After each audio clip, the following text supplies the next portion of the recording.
started here with a little bit of an introduction, I guess. What we're trying to find out here is, it's going to be a little bit of a roundtable discussion of socialism and capitalism and why is each other bad, and then the centrists are going to steal all of those policies and basically turn it into propaganda. Here it is. Why centrism is king. So I would like to first talk about healthcare. So, Dustin, why don't you go ahead and tell us what your plan as a socialist would be for American healthcare?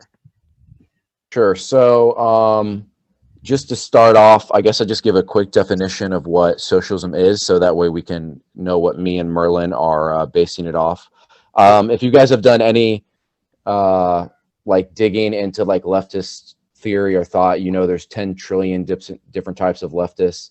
Merlin is an anarcho-communist. I'm a libertarian socialist, which are pretty much the same thing, bottom left corner of the political compass.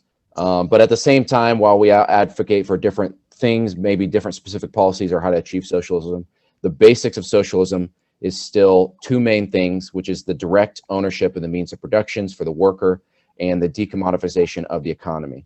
Now, specifically for healthcare, that would mostly go into the decommoditization of the economy, which essentially means that things are not traded as commodities anymore. Things are traded for what people need and for as much human individual gain as possible, rather than from capitalism, which would be selling things for profit and for a commodity. The best version of that you could have still in capitalism, which would be similar to what you'd see in socialism, would be Medicare for all. Medicare for all is a single-payer healthcare system where the government pays for the healthcare. It acts as the insurance, and it would result in the abolition of private insurance companies, rather than what you see in some other European countries where you have Medicare for all who want it, where you still have small amounts of private insurance. I believe in the United Kingdom, it's about 10% of the people still work on private insurance, while 90% of the people work on the National Healthcare Service, or the NHS. But under a Medicare for all, you would not have any private insurance. That would be banned, and you would, and Bernie's plan is pretty much the only person who's really pushed this one forward.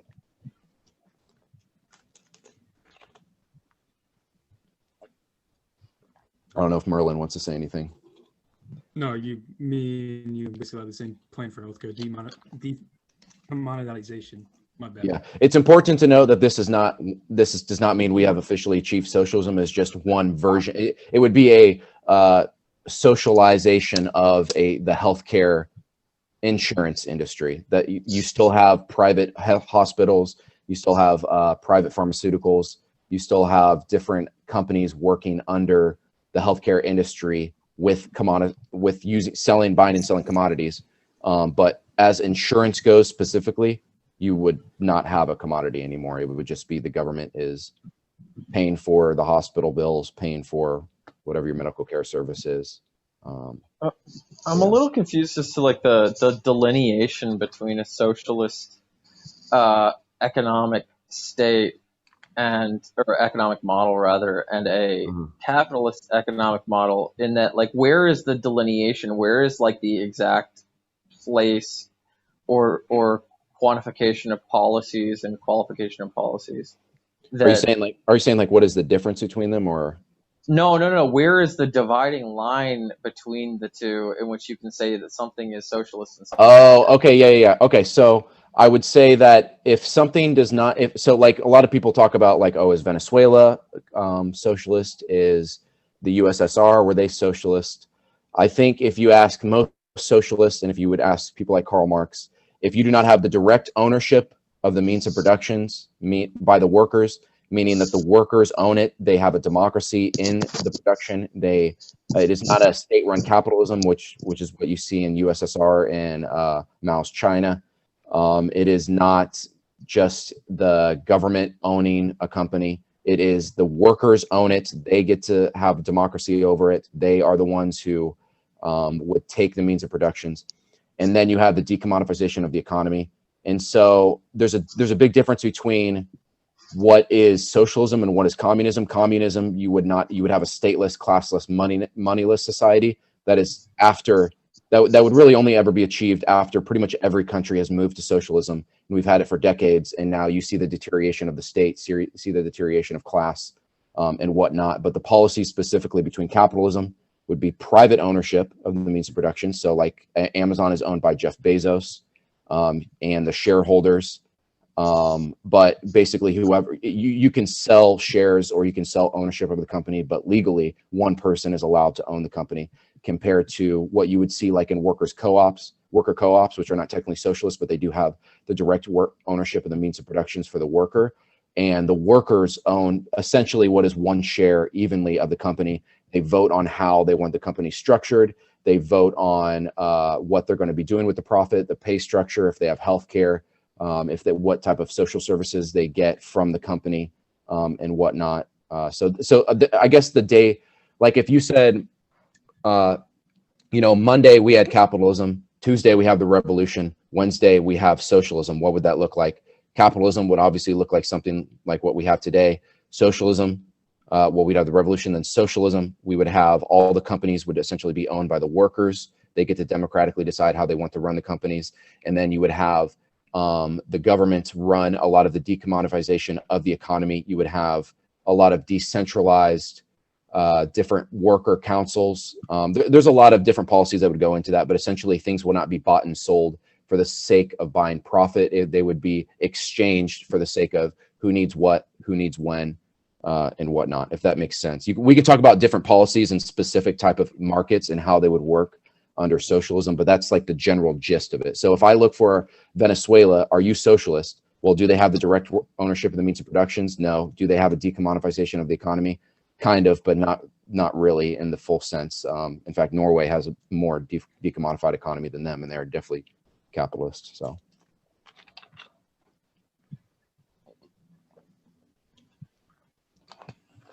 And the capitalists, do you have any responding points? I think, considering that, I mean, from what I've heard, we're just trying to outline what our way of attacking this issue of healthcare would be. The capitalist perspective, now, mind you, I might have a different idea of what it means to be a free market than my partner Pierce here.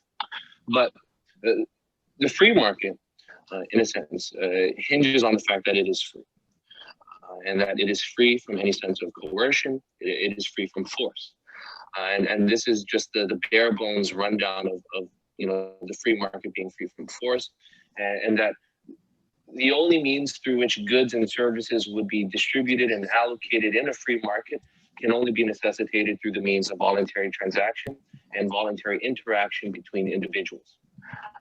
And recognizing that, having a essentially collectivist type of system of healthcare, where you have workers who now own the means of production, you have the decommodification of the economy, would be against the interests of the free market. Being that things such as that, any rational person who refuses to give up any semblance of their private property in the means of production, who refuses, would necessarily mean that their private property would be alleviated by force. And as a free marketeer, I probably don't have the same viewpoints as Pierce on the free market, but I would consider that to be immoral. Now, concerning the free market solution to healthcare, it would simply be advocating for the increase of private firms in the healthcare industry as opposed to having some sort of statist system or having some sort of collective system.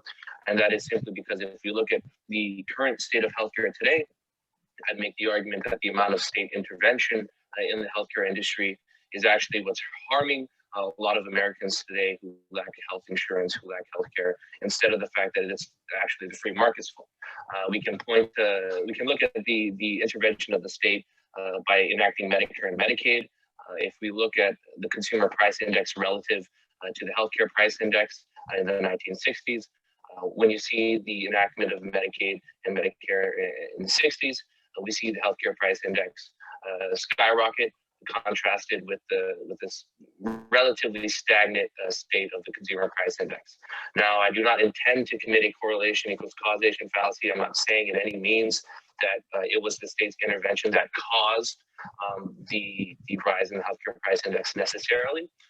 But that is simply to point out a correlation. We can also point out to the fact that there exists regulation that prevents foreign competition in drug markets, which is the reason why we see pharmaceutical companies in Norway. We see pharmaceutical drugs in basically all of Europe being far cheaper than the market here in the United States, being that the market does not allow for any forms of foreign competition. There are other regulations that we can look at specifically, but that would be the general argument for private healthcare, and said that where we see the state intervene, it's actually made healthcare worse, and where we can see the state remove itself from the market is where we can actually see outcomes. Pierce?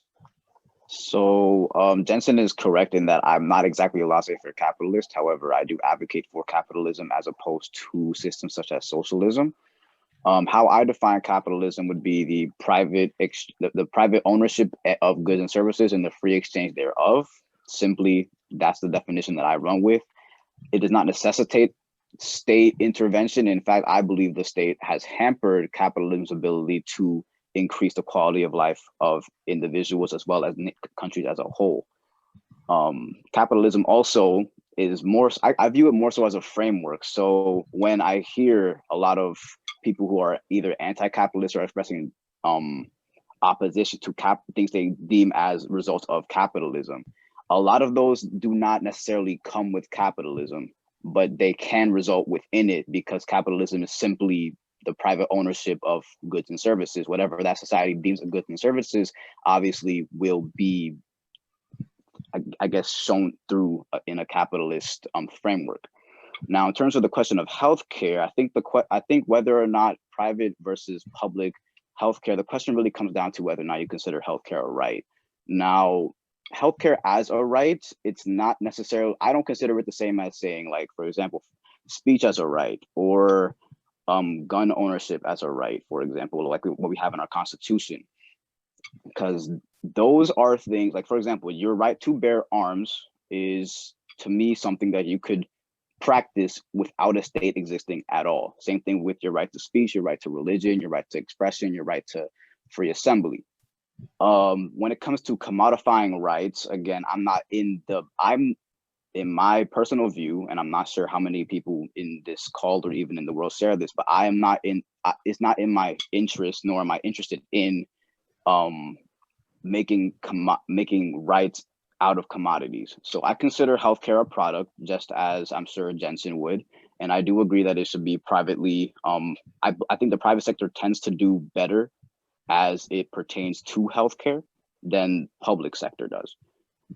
And I also think that in general, the government having to, whenever the government intervenes in something, we tend to see it gets a little bit less efficient, because there's so many layers you got to go through when it comes to bureaucracy, especially with the United States bureaucracy, how it's so large and yet so unaccountable to our actual vote. So I think that keeping government out of healthcare, for example, keeping Medicare where it's at, I think at the very least should be the minimum. Maybe even rolling it back would be ideal, possibly making sure people don't have to rely on the government. Making Medicare for all would not only, it goes beyond its scope, because Medicare and Medicaid are only intended for a specific group of people, right? At the moment, to make that for everybody, which, by the way, generations do get bigger as we go on in history. So the generation currently now using Medicare and Medicaid, they are significantly smaller and dying, notably, off quicker than the generation that come after them, Gen X, Gen Y, aka millennials, or Gen Z. Much larger generations coming after them. If we extend Medicare to all of them, the system's going to crack under its own weight.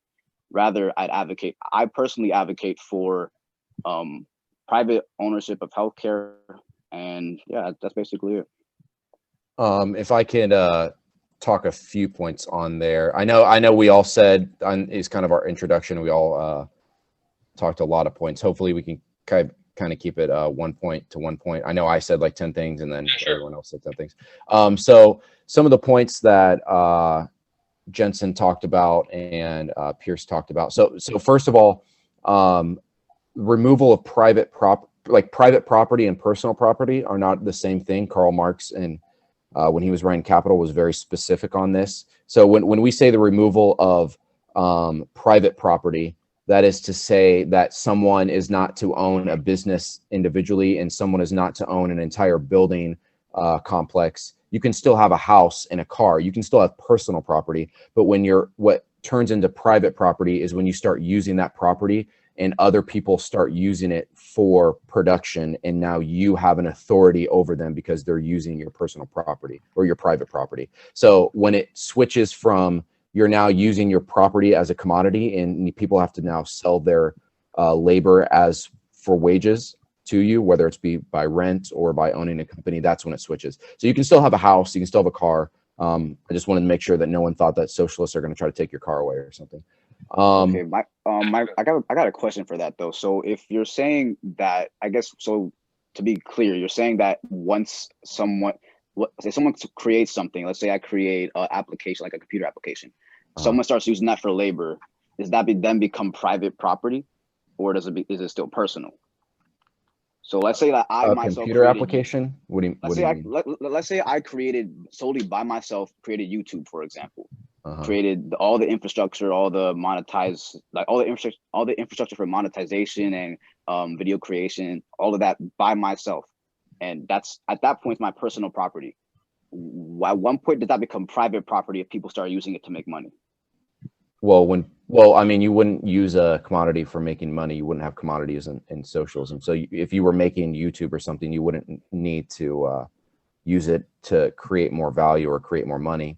But when you start having a company like YouTube, now I don't know necessarily how the structure works for content creators on YouTube. I'm not a content creator, so but what I do know is that they get paid by YouTube, and they have to work under the rules of YouTube, but they don't get to vote in any of those rules. And I would say that if we were going to have like some form of market socialism in that way, it would just turn into a worker co-op where the people who are creating the value of YouTube, which is making videos where people can put ads on them, and that creates a value for YouTube, you would then need to turn that into them owning the means of productions because they're the ones creating the value and they're the ones producing in that. So they would just have a democratic control of that.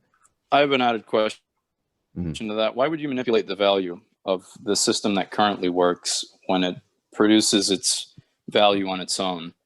I feel like that type of disruption through regulation would just make things harder on YouTube as a company and the content creators as well, because obviously they're going to have conflicting opinions about who should be paid what and why, you know, versus subscribers and views and everything like that, and likes versus content.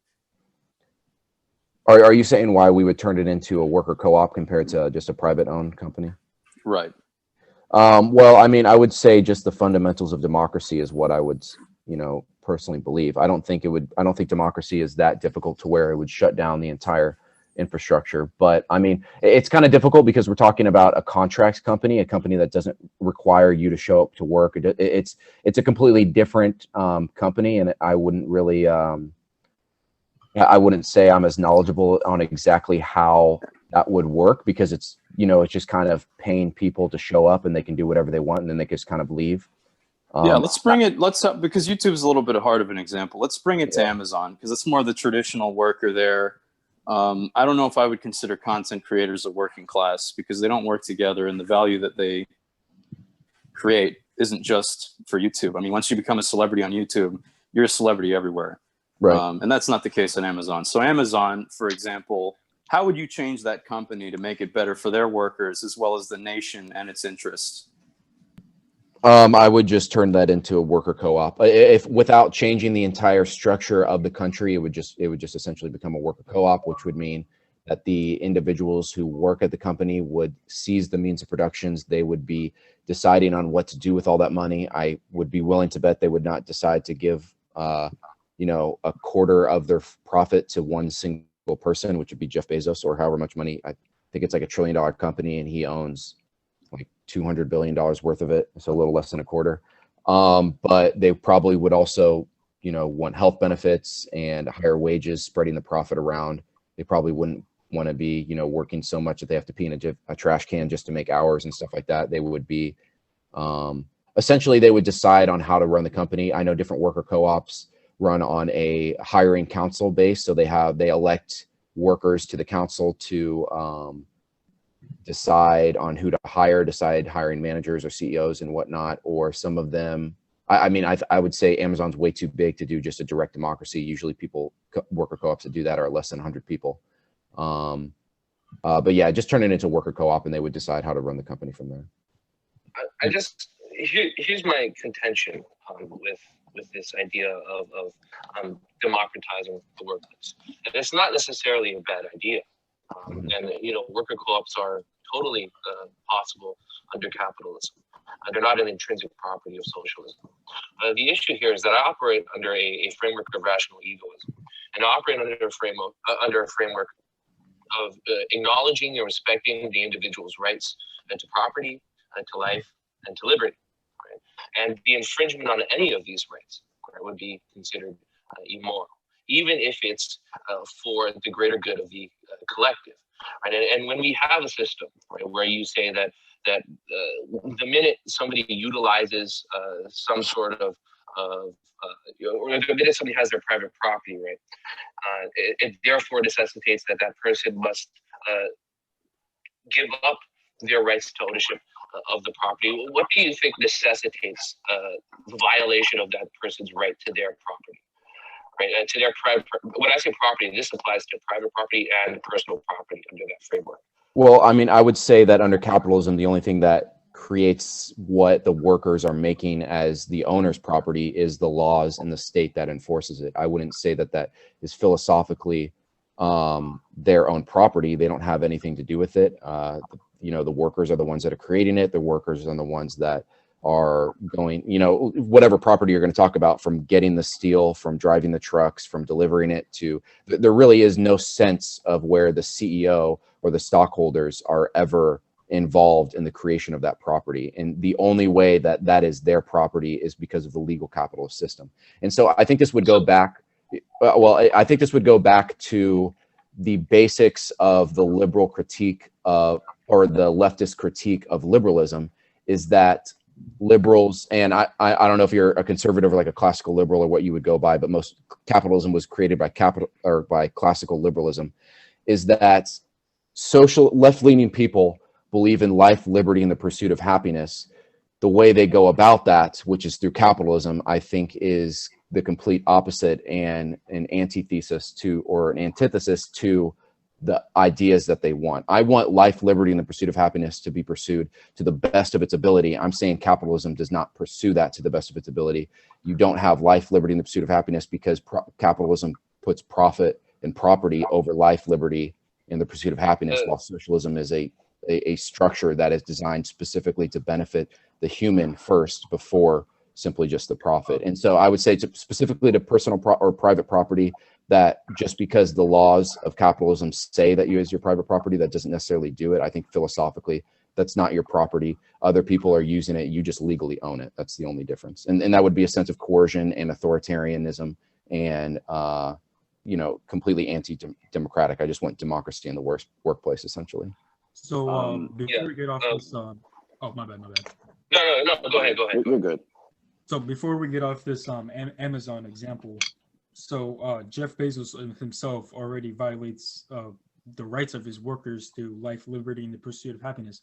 So do you think it's immoral or moral to remove him of his private property? Explain how he does that first, I would say. Yeah. Okay, so First of all, he's refused to pay healthcare, even though he's ensured that his workers would have healthcare, but he's refused to pay for let me pull up the case again. I think it was Sheila versus Amazon, where she broke her leg through a broken machinery, and Amazon outright refused to pay for her how do you call it, her medical bills, or medical. And another thing that Amazon directly violates, how do you say this?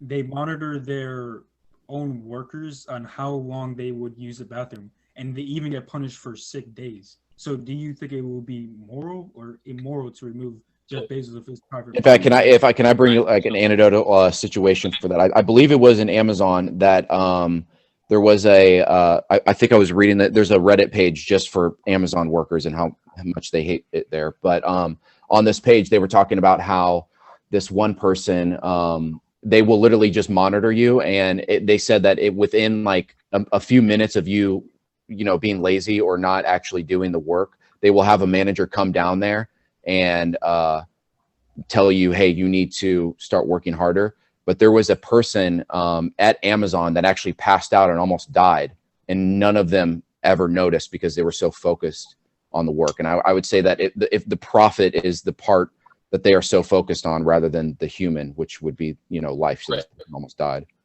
Okay, so here's. Wait, you want to do it, Jensen? Yeah, you can just piggyback off it, and we can see what we can do from there. But when it comes to Jeff Bezos and how he chooses to treat his workers, when it comes to the case of Sheila versus Amazon and paying her medical bill, I think what we need to demonstrate here first is a direct causal relationship between healthcare and life, right? Because there isn't necessarily a direct causal relationship between the two.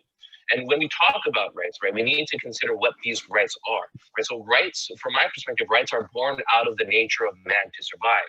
What we consider to be best for one's survival is the good, and what is a detriment to one's survival as the bad.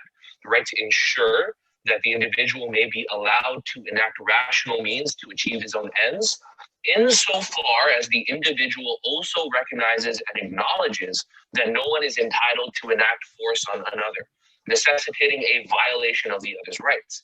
Now, when we consider the worker in Amazon's case, you do not necessarily have a right to a healthy body. You do not necessarily have a right to a good life.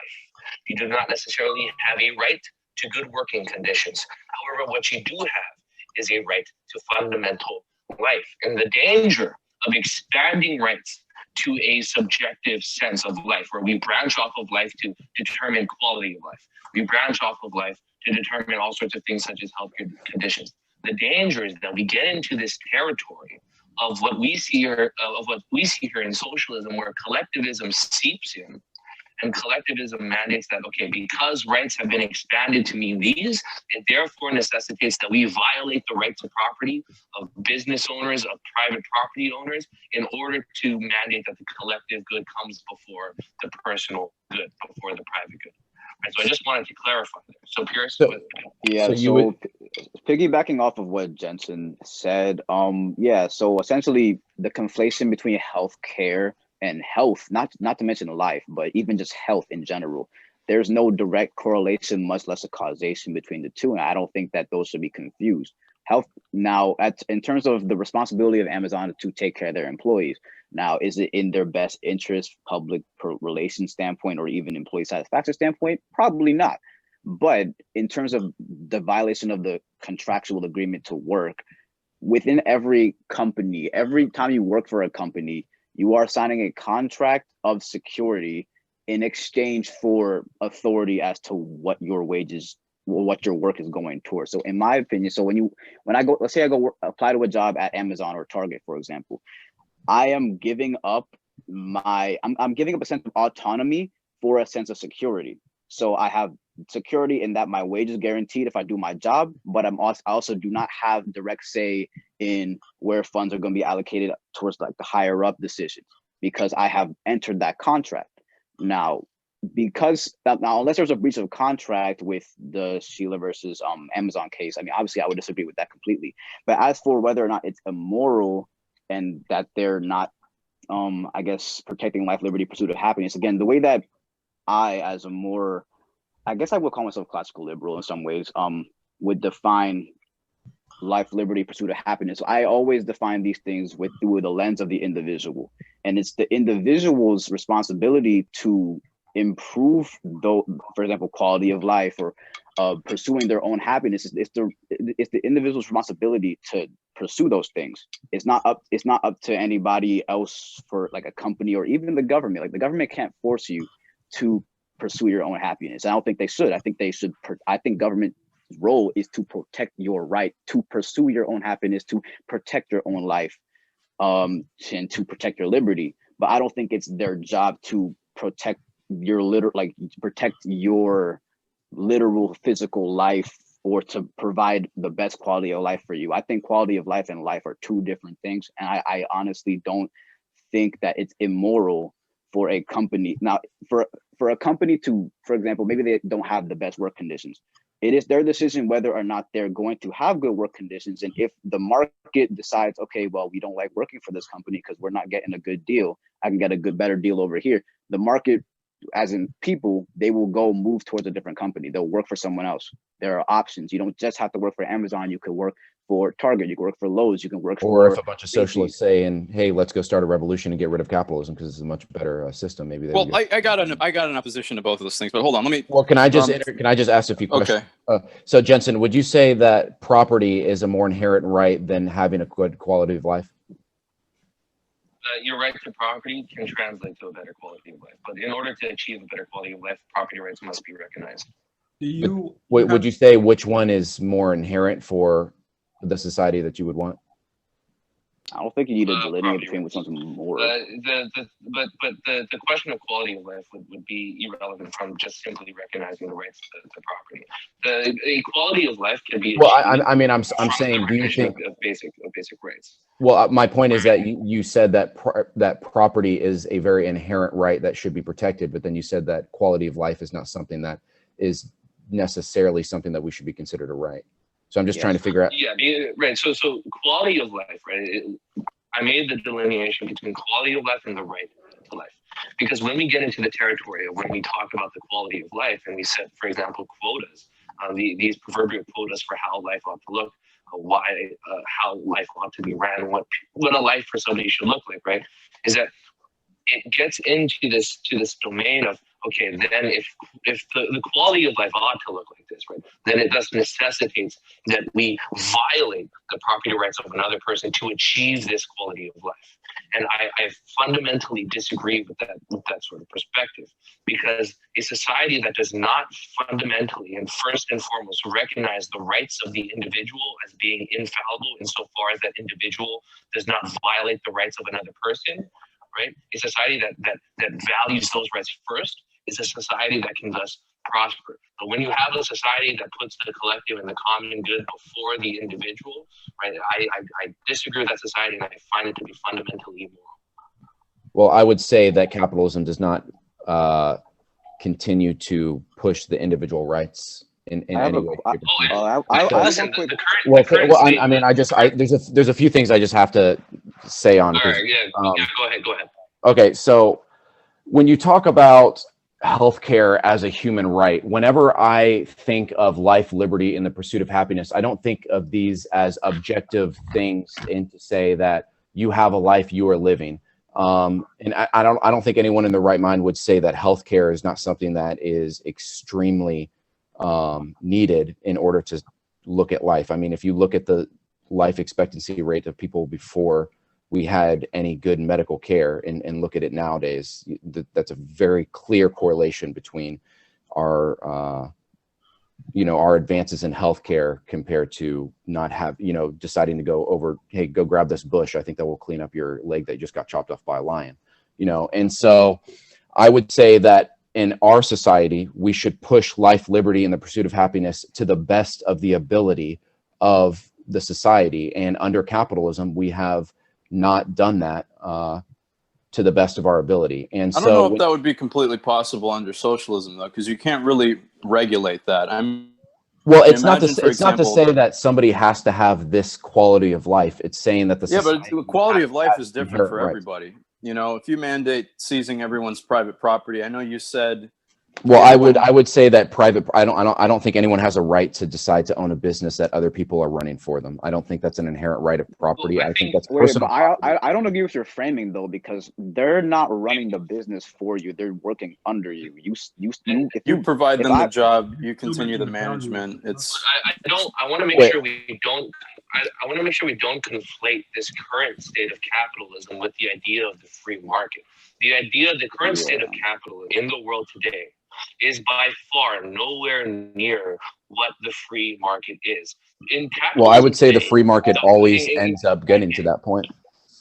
Not necessarily, because in capitalism, I mean, I would say today, definitely necessarily. Right, in capitalism today, the violation of rights occurs daily, right? And we can even look in history.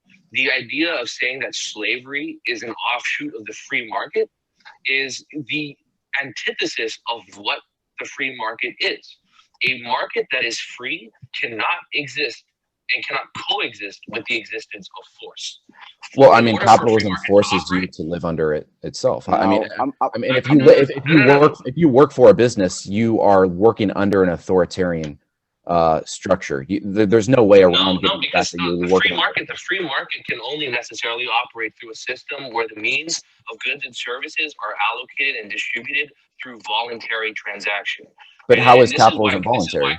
This is why contracts are necessary. Now, what do you mean? How would you say the free market or capitalism is involuntary?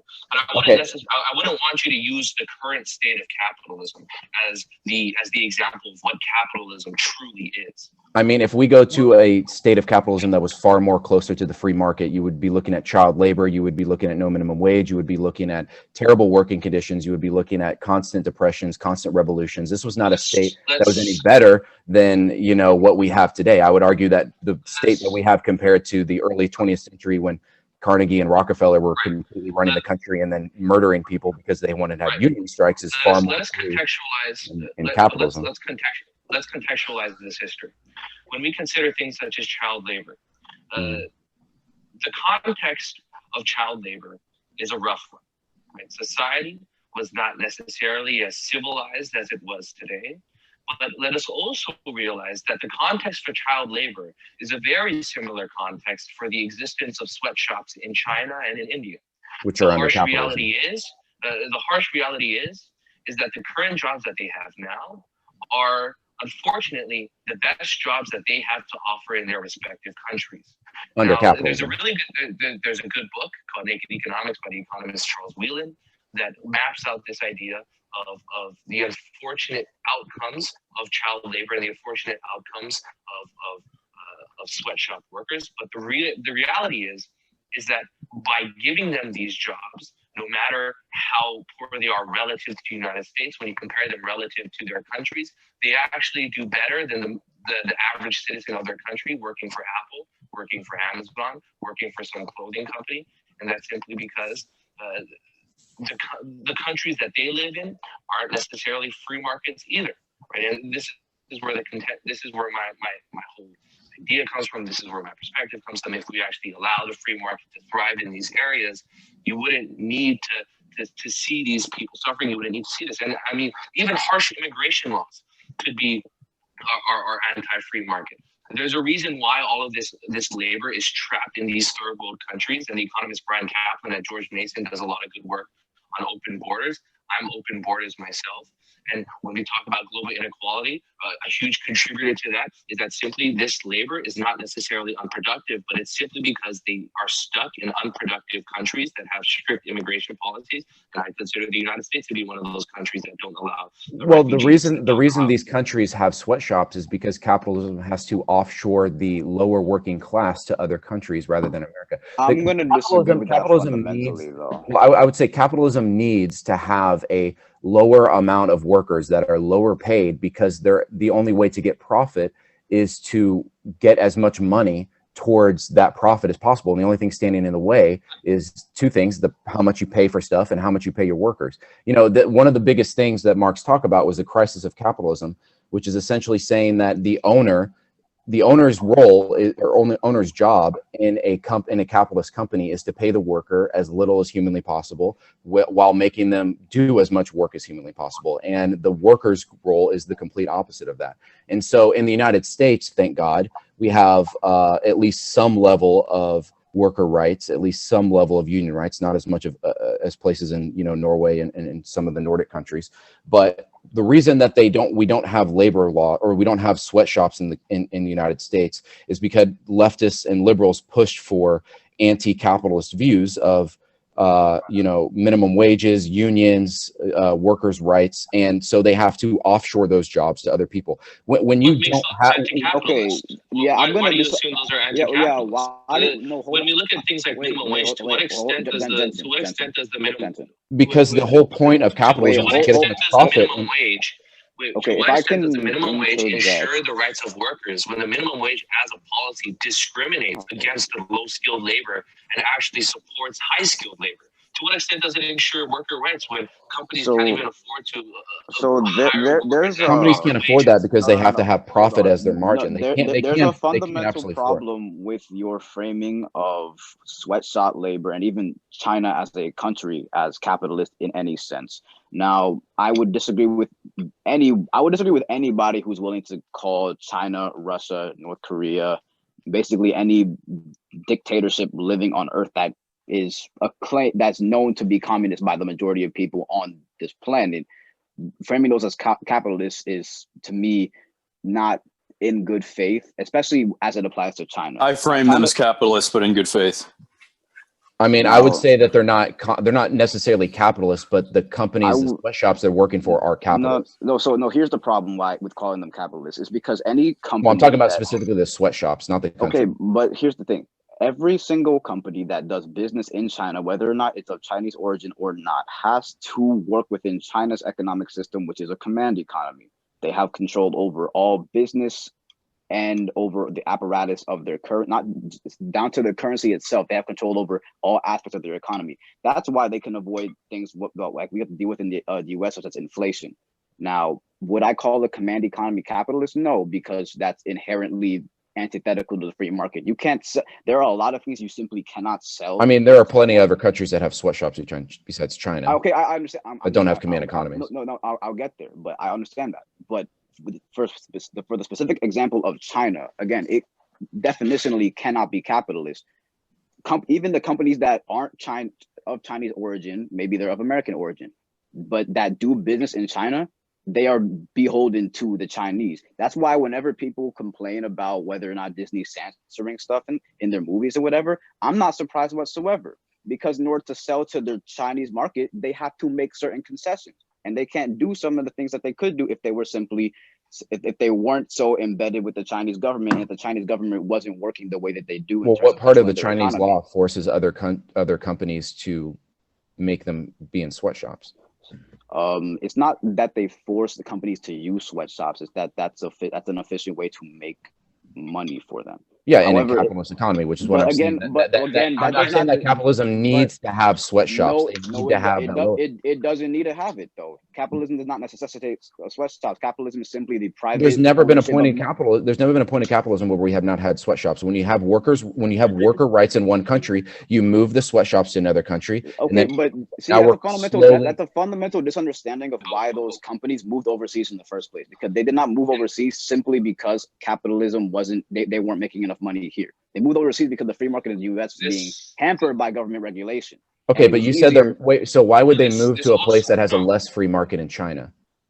Because here's the thing. They take advantage of the free market in the United States by using labor laws in China to circumvent what they would, I guess, call, I guess it's like a deficit essentially, because if you can underpay, there's a certain level to which you can't underpay people in the United States. China, they might not have that regulation. In certain countries, such as which is what I'm saying. I'm saying capitalism needs to have that. It doesn't have that lower. There's been no period. There's been no period in capitalist society where you've not had that lower place of workers that have been underpaid for their work. I mean, everyone in capitalism. Okay, but Dustin, would you say that it doesn't benefit the workers themselves and the communities that they're in? Because if you imagine that those jobs weren't sent overseas, that would be something that the people in poverty here would be working on. I'm not saying that simply because capitalism is there, that is the. I mean, obviously having a job is better than no job, but I would say having a job that is under a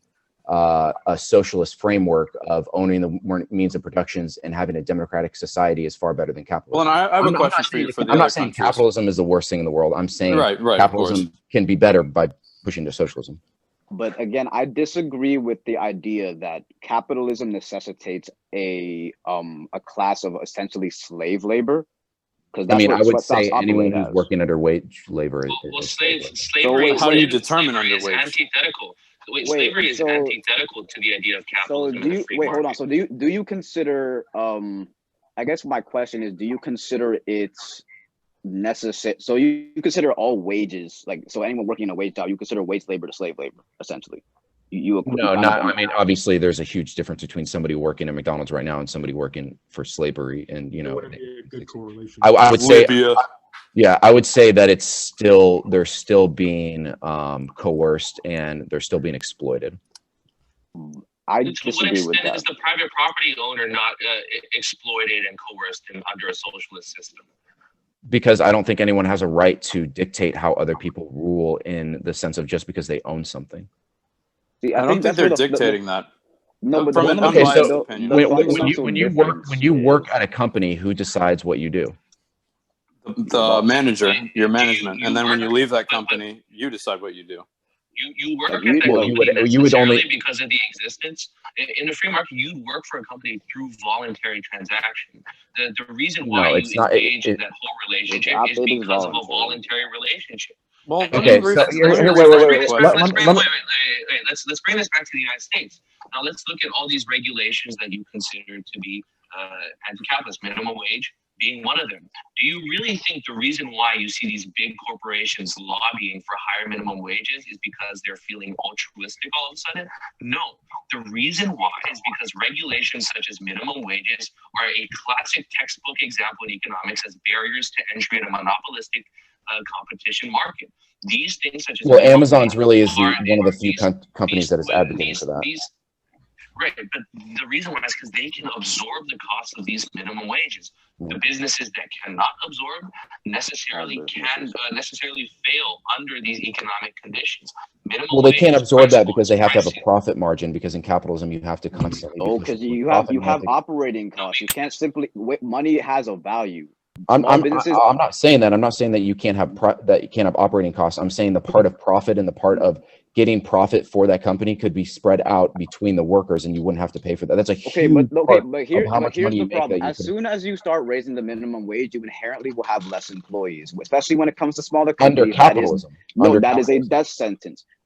Again, I'm under talking about within capitalism. But again, that's not okay. Okay. That's how before we talk about stuff, I understand that socialist policies will hinder capitalist advancement, but that's only because these two are complete polar opposites. Well, how will it work under socialism?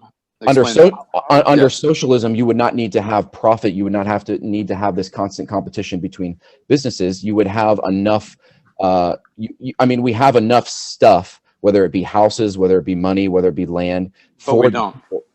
No, in the United States, we have far less. I think we have like a few million homeless people, and we have like 15 million different homeless houses. So how do we trade with other nations in those conditions? Okay, wait. There were two questions in there. I want mine answered first because I'm the moderator. What did you say? I wanted to get to your head. Shut up, Jensen. I wanted to figure out.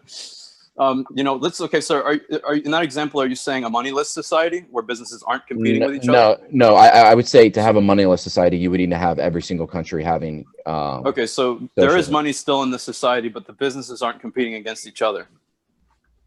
What do you mean?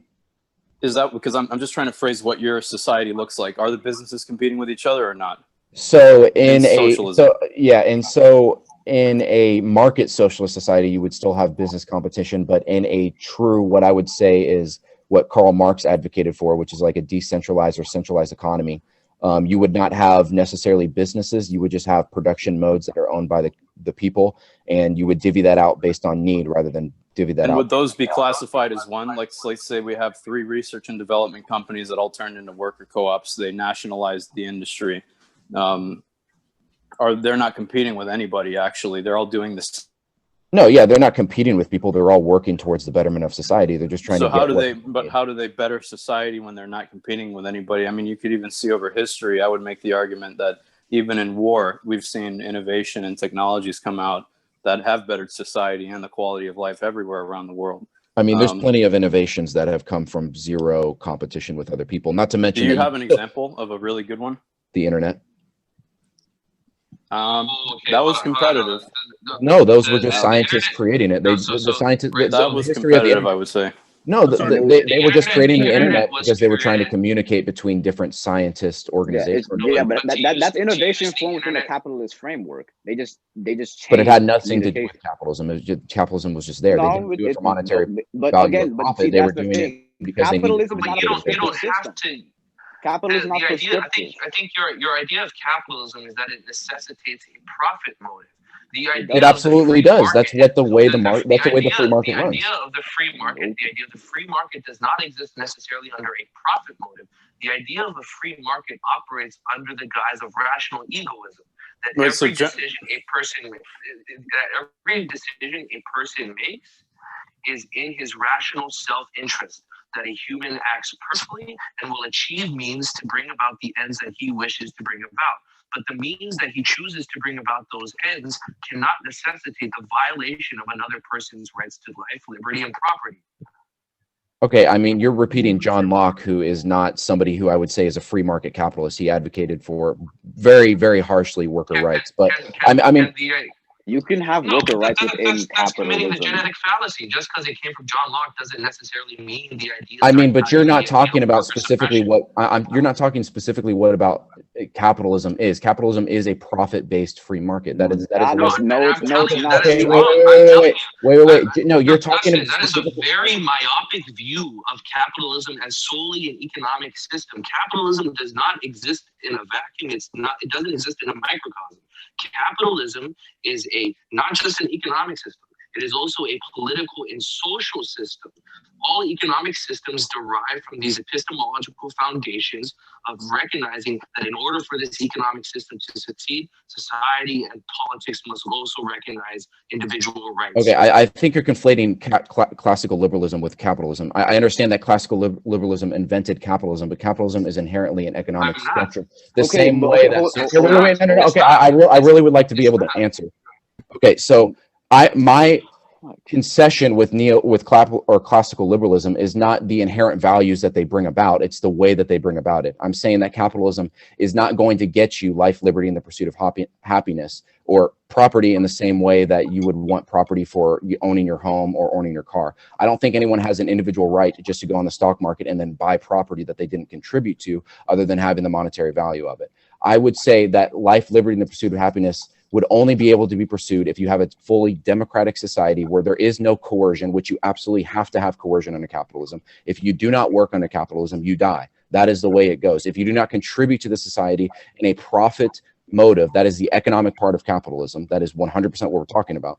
The economic part of capitalism needs to have profit. Now, you can have philosophical ideas of how you want a classical liberal society to bring about, but my point is not that classical liberals are wrong in their philosophical ideas of what people should have rights for, but the way that the economic way and the structural societal way that they bring about it is, which is capitalism, which is a coercive...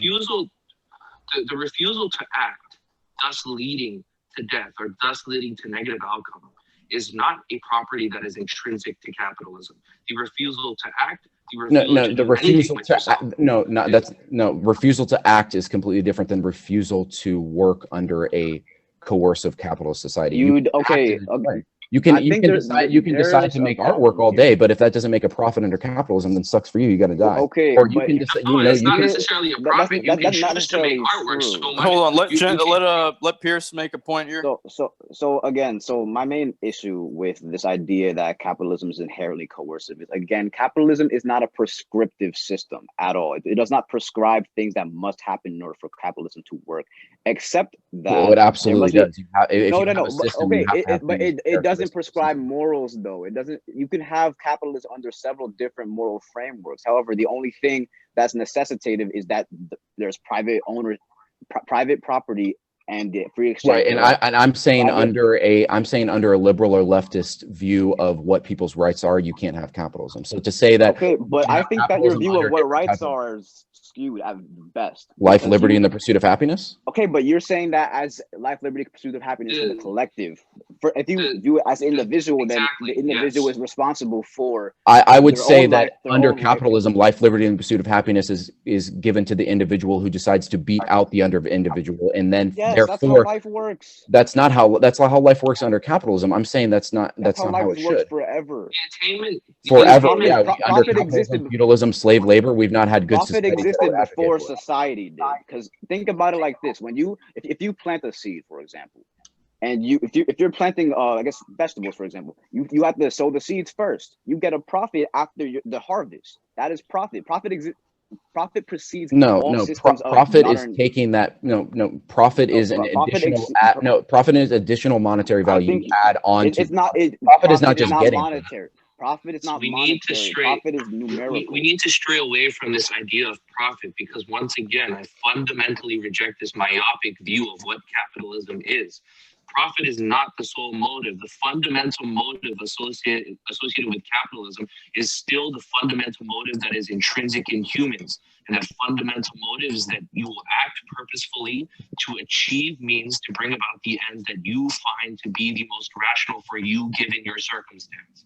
And the issue is that when we talk about individual rights, you claim that the rights to life, liberty, and the pursuit of happiness can be better attained under socialism. But the issue is that the attainment of these individual rights can only be brought about by the individual first and foremost, and not by the collective. The collective determining what these rights are must necessitate the violation of these rights in the first place. Okay, then what individual gets to decide these rights then, if we're not going by the collective? Only you can decide how to attain your right to life. Only you can decide how to attain your right to liberty. That is not how any society. That's not how any society works. You don't just get to decide how you want to. Okay, rights, so and then that's how that happens. Here's the thing. I mean, wait. Can you give me an example? Wait. Can you give me an example of a way that a capitalist economy or a capitalist company would work by simply not achieving a profit motive, but by trying to get these intrinsic values that they feel like it is better for everyone else or for themselves? No. Do not conflate the idea of rights being the motivation behind the business practices of a capitalist. Okay, well, I'm talking about the business practices. I'm talking about profiting the business practices. I understand that there is other motives behind classical liberalism, which I think you're conflating with capitalism. But under capitalism, under the economic system, we're talking about how businesses work, not just necessarily how people work under capitalism. We're talking about how businesses work. Profit is the main motivator under capitalism. This is an intrinsic value. This is how it works. There's no capitalist economist that would ever disagree with the fact that profit is the main motivator under a free market capitalist system. I reject that appeal ad populum, and I reject that appeal to intuition. Here's the thing. I would need to hear how you would specifically talk about that. The idea behind this economic, and I think this is just how we're looking at it from two different perspectives. The existence of this economic system can only exist off of the epistemological foundations that it bases itself off of, being that a society and a political system must also contribute to this idea of capitalism. You can't have a free market if you have, for instance, the existence of a political state that believes in the use of, that believes in the violation of the rights of property and the violation of the rights of life. Well, you wouldn't have free market society under socialism, so this is not an intrinsic value that you would have under socialism. Neither would be private property in the sense that somebody gets to own a company that is coercive and authoritarian. Okay, but that's assuming that. Okay, so let me give you an example. How is a system of voluntary transaction coercive? Okay, let me give you an example. It cannot exist. Let me give you an example. If somebody lands on a desert island, and when they get to that desert island, someone is already there. They have collected all the coconuts, and the coconut's the only way to survive.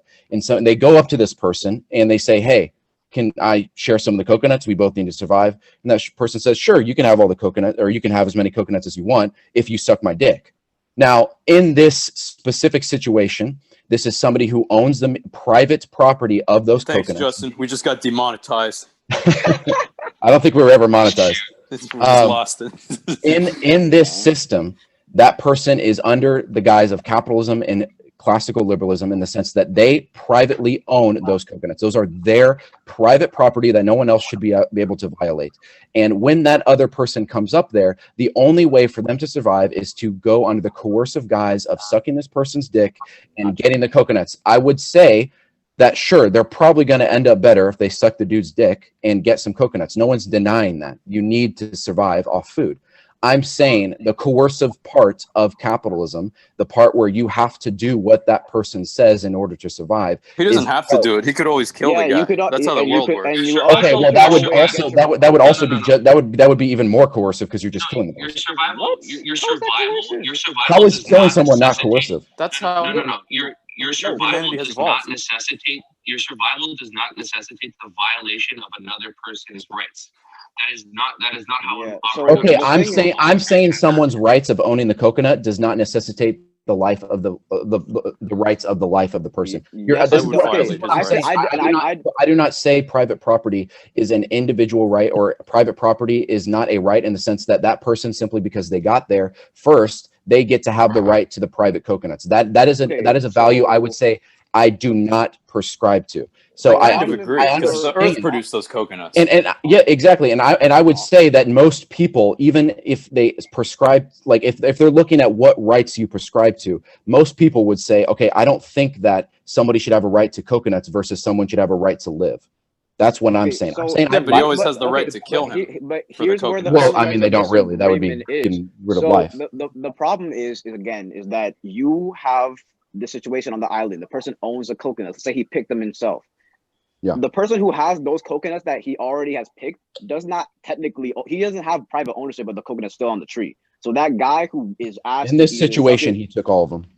Okay, so that's his property then. So the person who is just getting to the island second is going to have to either sign the contract of sucking his penis, which is coercive and authoritarian.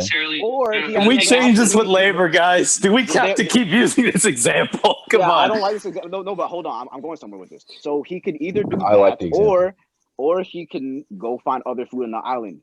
For example, you're on the island. There is no other food. Probably fish. Okay, but then you're going to have to go with the contract then. Then that's coercive and authoritarian. That's what I'm saying. There's no way around it. The other person does not have a right to maintain another person's rights. If one person wants to live, then they have to go under the coercive and authoritarian guise of capitalism, which enforces private neither authoritarianism nor is it coercion. How is it not authoritarian? That person has authority over them. They're coercing them with their life. No, they have an advantage that they can wield over them. It's not that operates under the natural framework of how every single human makes their decision. Everyone makes their decision based off of pleasure and pain. Everything dwindles down to pleasure and pain, right? You do something for pleasure because you recognize that it benefits you in that given moment, and you will achieve means to bring about that end for pleasure.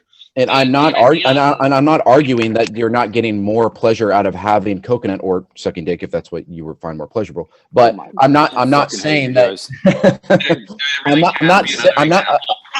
I'm not saying, okay, well, we don't have to bring up the one specific part we're all talking about, but I'm saying in that specific example, I'm not saying that person would not have a better life if they did whatever that person was asked for them to do. I'm saying the fact that somebody gets to have the authority to tell them what to do simply because they have these property rights, which I do not feel like are rights at all, that necessitates coercion and authoritarianism. The same way that somebody who is growing up in any capitalist society, when they look at how the society values their life, the only way the capitalist society values their life is how much profit they bring to the business. And if they don't bring enough profit, they're not going to get enough money back, and they're not going to be able to necessitate life. They're not going to be able to pay for healthcare, for housing, for any other thing. I'm saying life, liberty, and the pursuit of happiness should be pursued to the best of that society's ability. And if you get other means to sustain life, liberty, or the pursuit of happiness, then that should be brought about. If you guys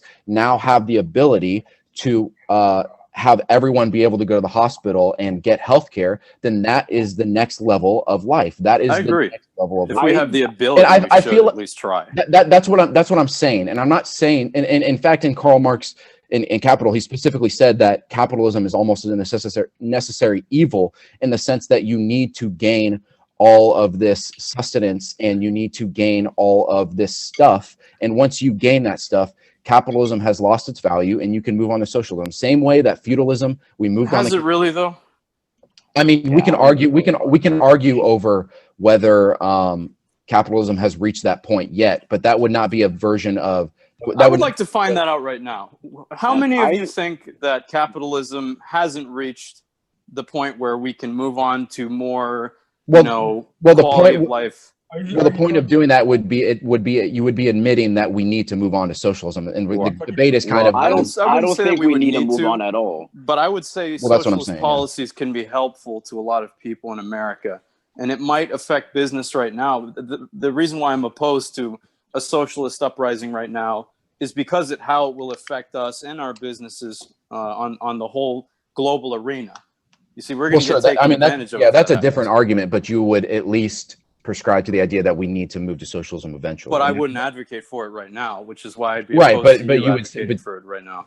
I would say maybe get people more comfortable with placing more policies that don't really hinder business and actually help people. Well, for one instance, I have a question to ask the capitalists. Let's bring it back to the lady at the Amazon. Obviously, so you guys think that the company does not have the responsibility to take care of their employee that injured herself on the job? Nope. Objectively.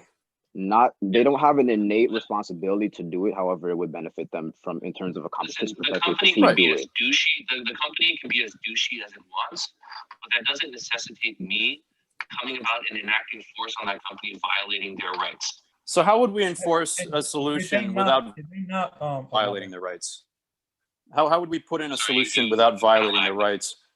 I mean, I would say the socialists disagree with the rights of owning the company. This could be brought about by negotiation or through some sort of contractual agreement that could be reached between the two parties. But what possible negotiation could the worker bring about the richest company in the world? Like the company just says no. Yeah, the company, that's what the coercion and authoritarian. There's no way for the person to get around that. But her negotiating tip is her labor. Again, she does not have to work for Amazon. She can work for but what if she has to work under capitalism, though? That's what I'm saying. I don't care what company. But companies compete for labor. So again, companies started offering benefits, healthcare benefits, time off, stuff like that, because they want to attract workers, because they know that workers are asking for these things. And you know who those incentives really go to? The highly skilled members that go up in management that take years in college, talent that they really want to acquire. Those are who they negotiate with. Well, those people can really only gain that talent and education through monetary value in capitalism, and these are sometimes. But I would say, how do we make the working class more? I think it's a problem because the only way for people to be able to get up in life is through commodities, and I mean through prominent families in the first place, going to good colleges and taking corporate jobs. But I'm more interested in figuring out how do we do a non-invasive way, and it kind of seems like there's no answer to this, because if the company just says no, which is probably stupid because it's bad for publicity, but let's say they just say no. I mean, what do you do then to help this lady out? So there are a few things. One of them is probably one of the most famous examples that was developed by the economist Gary Becker, who won the Nobel Prize in the late 70s. And he developed something called the Becker discrimination model. And simply it's actually what you alluded to, is that any rational firm who knows what's good for them and necessarily free market, right, would not discriminate on any grounds in terms of employment, in terms of business practice, due to the fact that the market has inherent mechanisms that allow for consumers to respond accordingly to the business practices of the corporation. You mean like boycott? Bear in mind, right? This assumes the existence of a free market, barring any sort of state intervention. As of right now, I mean, I would say that companies and capitalism are part of the state. What? Well, I mean, that's the government and the state are not always the same thing. The state. I would say if that was socialist, that would be true, because the government is the community in a sense. Wait, did you just say that the companies are or aren't part of the state? Companies are part of the state. The state is the. Let's clarify. Let's not digress. Let's not digress here. Just we can. I would like to digress. I would like him to clarify. Yeah, I want to. Okay. How? I mean, the state is the entity that enforces the authority of the hierarchical class.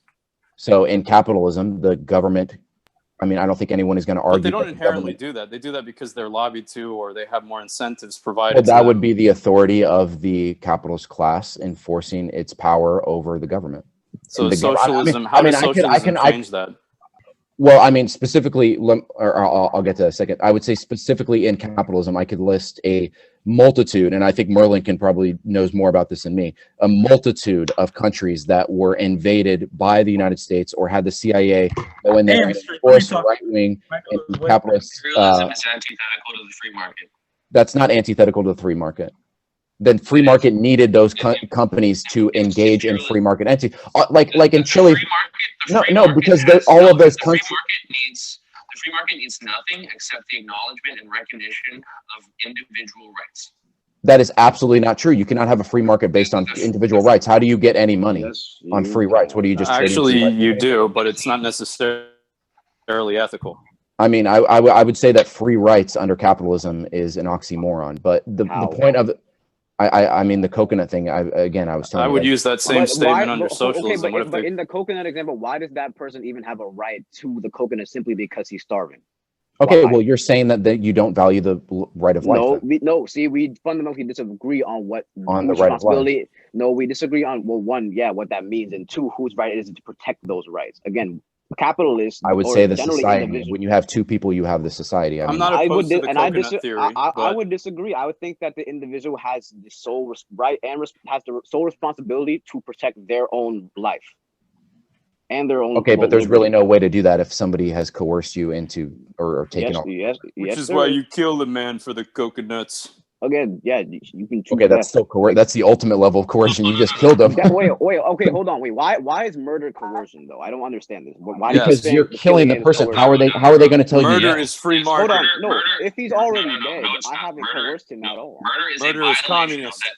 Murder is a violation of another person's right to life. That is clear. Sure, right? But that's not coercion. That's the ultimate level of coercion. They can't tell you no. Yes, they can. They can fight you. How can a dead person tell you no? No. If you attempt to murder somebody, they can try to fight you off. It's two levels of coercion battling it out, and the most coercion. That's not coercion. That's just socialism is coercion. How is it not coercion? If somebody's wrestling you and coming behind you, and you don't want them to do that, they are forcing themselves upon you. That's not coercion, though. That's just coercion. Regulatory coercion is different. Coercion is completely different than just forcing yourself upon somebody. That's not coercion. Is rape coercion, types Dustin? Of coercion. What'd you say? Is rape coercion? Inherently. Yes. So you think it's inherently coercive rather than just forceful? I wouldn't call it coercion. I would say you need force in order to have a coercion. So I don't think that. How do you coerce someone? You can coerce someone non-forcefully, and you can also have force and not coercion. I don't think that. Like how they want to coerce us to take the injection for the virus. Vaccine. Again, I can choose not to, but then I have decided not to leave the country if that's what the regulation is, essentially. Wait, what country? No, let's say like the requirement is that you can't if you're a U.S. citizen. Let's say for the vaccine, let's say the requirement is in order to be allowed to travel outside the country. Oh, okay. I don't really want to talk about. I think you. I'm just getting to an example. So let's say I decide not to get the vaccine, then I have decided not to have legal right of passage to other countries. I can still choose to leave and potentially get arrested, but I have then assumed that risk. It's all about assumption of risk. I mean, that's coercion. Maybe. I mean, I would say forcefulness if that's a better word for you, but I would still say they're just equally as bad. If you'd rather me use a different word because your definition of coercion is maybe different than mine, but I would say forcing themselves on somebody is still something that I would say is inherently that person does not have a right to do. I forget what we were talking about initially. We were talking about the Amazon lady, and then I decided to digress against Jensen's advisory. Oh, okay. I remember. We were talking about Merlin was about to talk about. We were talking about the state. How you still have the state under capitalism. So the government is not the state. I mean, the government is a way to enforce the state, but the oppressing class on the other, or the most powerful class, is the state. And so I would. That's is directly oppressing if they're doing that. I would see that as an anarchist. I believe that any type of government is inherently authoritarian, no matter what. Right. Having said that, places like the USSR, DPRK have drastically improved the lives of its citizens. I'm just making that statement. Have drastically what now? Wait, hold up. Say that again? No, you got the capitalist all ricketied up. All right, let's see what he has to say. As an anarcho-communist, I believe all type of government is inherently authoritarian and oppressive. Right. Sorry. Yeah, keep going. Okay. But having said that, I also defend existing quote unquote socialist states like the USSR and the DPRK. Why? And why? And like what? No, because I'm just confused as to why you would say. Your volume's a little low. Yeah, I think I misheard what you said originally. It sounded like you said that you said that the USSR and the DPRK improved the lives of their citizens. Or yes, I would argue they drastically improved themselves from colonial Korea and the Tsarist Russian regime. So my question is with the Korea example specifically, because we can actually see the two halves of what that outcome of the Korean War was. Yeah. How can you say that even if I grant that the lives of North Korean citizens have improved, which I don't believe that's true, but let's say I do grant that, how can you? I mean, he's talking about before the Korean War. Okay, but even if you could compare communist. Sorry, I'm sorry. Go okay, on. but South Korea is still in that equation though. Like you can't ignore the fact that I mean, I would say that's a great example of capitalism coercion, and they're going to say that if you don't believe in capitalism, we're going to fuck you up, and if you do believe in capitalism, then sure. But it wasn't. That's a great example of North Korea deciding they're not going to suck the dick of the United States, and they're not going to suck the dick of capitalism. They didn't get any coconuts, and South Korea decided they did want to, and now they have all the coconuts. So they decided to fillet China instead. And North Korea's citizens are now living in misery. They don't have any freedom of the media. They don't have freedom of press. If they speak about against the leader, they risk death like automatically. They can't even. I don't have I'm going to grant you this. I do not have a full study on like the depth that the Korean government actually goes through. So I'm going to give you that. But considering the fact considering the fact that the CIA as well as the American government have portrayed Cuba, the USSR, the Eastern Bloc countries as these authoritarian, massive police states. It's the whole information that we have about quote unquote communist countries is very foggy in itself. Okay, but I will consider any state where you don't have freedom of press or even freedom of entry to be, at the very least, more authoritarian than the United States. At the very least. Yes, and I would agree with you. Places like South Korea were just as bad as the North Korean government. What? Yes. And you never heard of the Juche? I'm sorry. It's called the Jinsi Uprising, where I think it was the president of South Korea killed about 2,000 student protesters with live ammunition, tear gassed them, beat them, and suppressed media outlets. When did this happen? Huh? What year does this happen? I'm sorry. Let me just do a quick Google search. I don't know because I guess the point I'm gonna make is that any action that you can say the South Korean government did, I'm not saying South Korea is perfect. What I will say is that I think any heinous action you can find in South Korea, you can essentially find an example of that at least tenfold worse in North Korea. I mean, I would say I would go back to the example of the coconuts and the fact that is the only reason that they were doing that is because if you accept capitalist exploitation, then they're going to treat you well, and if you don't, then they're going to screw you up. I think the coconut theory is going to be bumped. That's operating under the Marxist idea of exploitation, though. I mean, that's the idea that I would argue against. But it also operates under the assumption that America, or I guess capitalist countries, forced the North Korean government to oppress their own people, which they didn't do. Like that doesn't even. That's a false equivalency. I never said that. I understand. Okay, but you're implying that the state of North Korea right now was a byproduct of them not accepting capitalism by force, which South Korea didn't do, by the way. I'd say it absolutely is. I mean, if you have a government that's constantly at the possibility of invasion, that's going to be a completely different society than one that's not. I recommend you go watch the Finnish Bolsheviks YouTube video about how South Korea started the Korean Civil War and how America and as well as these South Korean colonialists. Let me go ahead and say this. The South Korean government was made up of imperialist sympathizers. They literally sold comfort women as basically commodities to the Japanese Empire during World War II. What publication is that? I'm sorry? What publication is that? I think mentioned a YouTuber. Did a YouTuber say that, or did a credible source say that? A credible source said that. I'll link you the source. Yeah, definitely send me that. I want to look into that. Yeah, my bad. Okay, Anyway. but again, Yeah, again, like North Korea, when we're talking, and even like the USSR, China, these are not countries I would spend. I'm not gonna be in the business of saying that South Korea or even the United States, they're not perfect. But I think it is clear that in terms of human rights violations, that North Korea, USSR, or I guess what's now Russia, and China, this with the CCP, as well as countries in the Middle East and even some in Africa for that matter, and to some extent some Latin American countries today, they're all fundamentally worse as it pertains to defending, protecting the human rights of their own citizens. I mean, you would have to define what human rights is, because we were just arguing that a company that causes an injury for another person and does not pay for that medical bill is not human rights either. We still haven't came to a solution for that.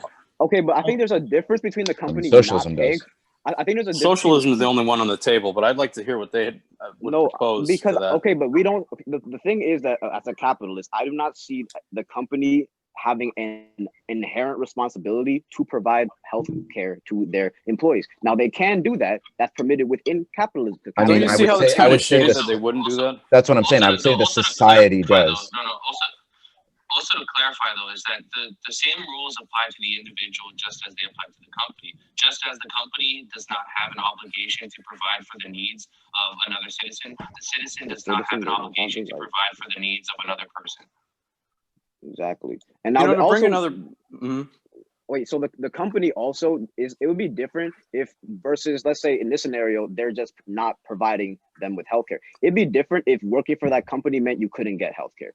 I would say that the company is absolutely under the idea that they need to provide the needs of the people, because the people provide the needs of the company. The only way for the company to survive is with the workers.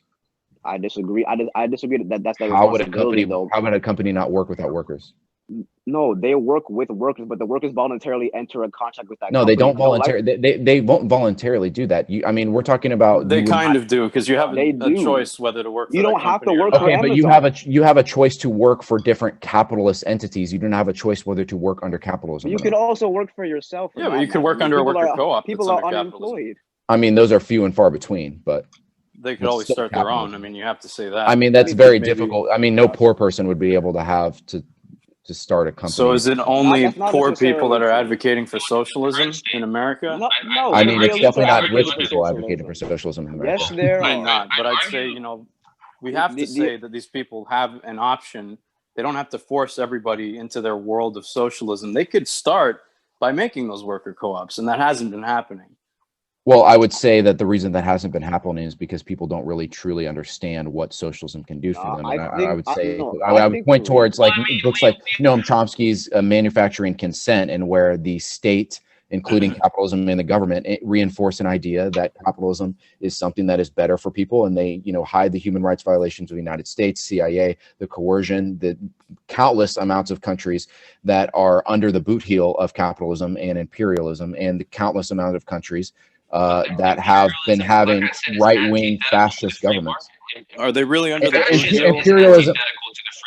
Fascism is capitalism in decay. I'm saying capitalism are not indicative of the free market. They absolutely are. If free market cannot exist, I'm saying free market cannot coexist with force. I'm saying that's what I'm talking about. I'm saying that the classical liberal idea of freedom with capitalism is an oxymoron. You cannot have the one and the same. The way that freedom is come about through capitalism is completely opposite. You can't have freedom and capitalism at the same time. That's what I fundamentally disagree with that. And freedom at the same time. People are not able. The way freedom comes about under capitalism is the way freedom comes about in any rational sense, in any sort of environment. The way freedom comes about. I mean, that's a conflated argument. They are indeed first and individual, and to assume that the only true way freedom. How is anyone at an Amazon working under individual rights when one person, Jeff Bezos, or multiple people that shareholders? You're committing the fallacious argument of conflating the current state of capitalism as being representative of true capitalism. In what way would true capitalism get rid of Jeff Bezos? In no way would I conflate the USSR with being a testament to true socialism and true communism. In no way would I conflate China with being testaments to being true communism and true socialism. Okay, but the difference between those is that they don't have any characteristics of socialism. They don't have direct ownership of the means of productions, and they do not have decommoditization of the economy. Capitalism that we have today. No, capitalism today, regulation is not in a something you can't have under capitalism. Under capitalism, you need the private ownership of the means of productions, a free market-centered economy with private being the main motive of the economy. You have all three of those things under our capitalism. Monopoly. Monopoly with your definition of capitalism. Okay, well, that's a definition of capitalism. So no, it's not, because I understand. What is the definition of capitalism then? Capitalism is the private ownership of goods and services in the free exchange. That's what I said. But it has nothing to do with it. It does not necessitate profit, for one. In what way does a company survive under capitalism without profit? Bailouts. Okay, again, what I said. I didn't say. Yeah, the government bailouts. I didn't say recessions. It can't have profit. I said it doesn't necessitate profit. Bailouts are also antithetical to the free market. Like what? Wait, what are? I'm sorry. What was the first thing? Bailouts.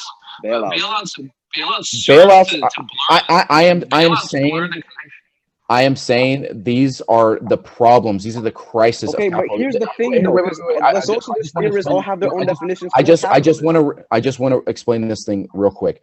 In any socialist theory, in the basics of socialist theory, the main point of capitalism, the main critique of capitalism is that it cannot operate under the systems it does. It has to go against the values that it says it has in order to survive. It has to coerce people. What values are those? Freedom, life, liberty. Those are the things that it talks about. You have to coerce people. You have to have imperialism. You have to go in and take what you have any of those. You're operating under this framework of taking the current state of capitalism as being the capitalism that we're advocating. I'm saying, okay, it's not the capitalism we're advocating. I'm saying the capitalism of today is the only way. If you have capitalism, it is going to end up to what it is. Okay, that is the dialectic materialism of Karl Marx. That is the basics of Marxism. Okay, but again, Karl Marx is not the only socialist.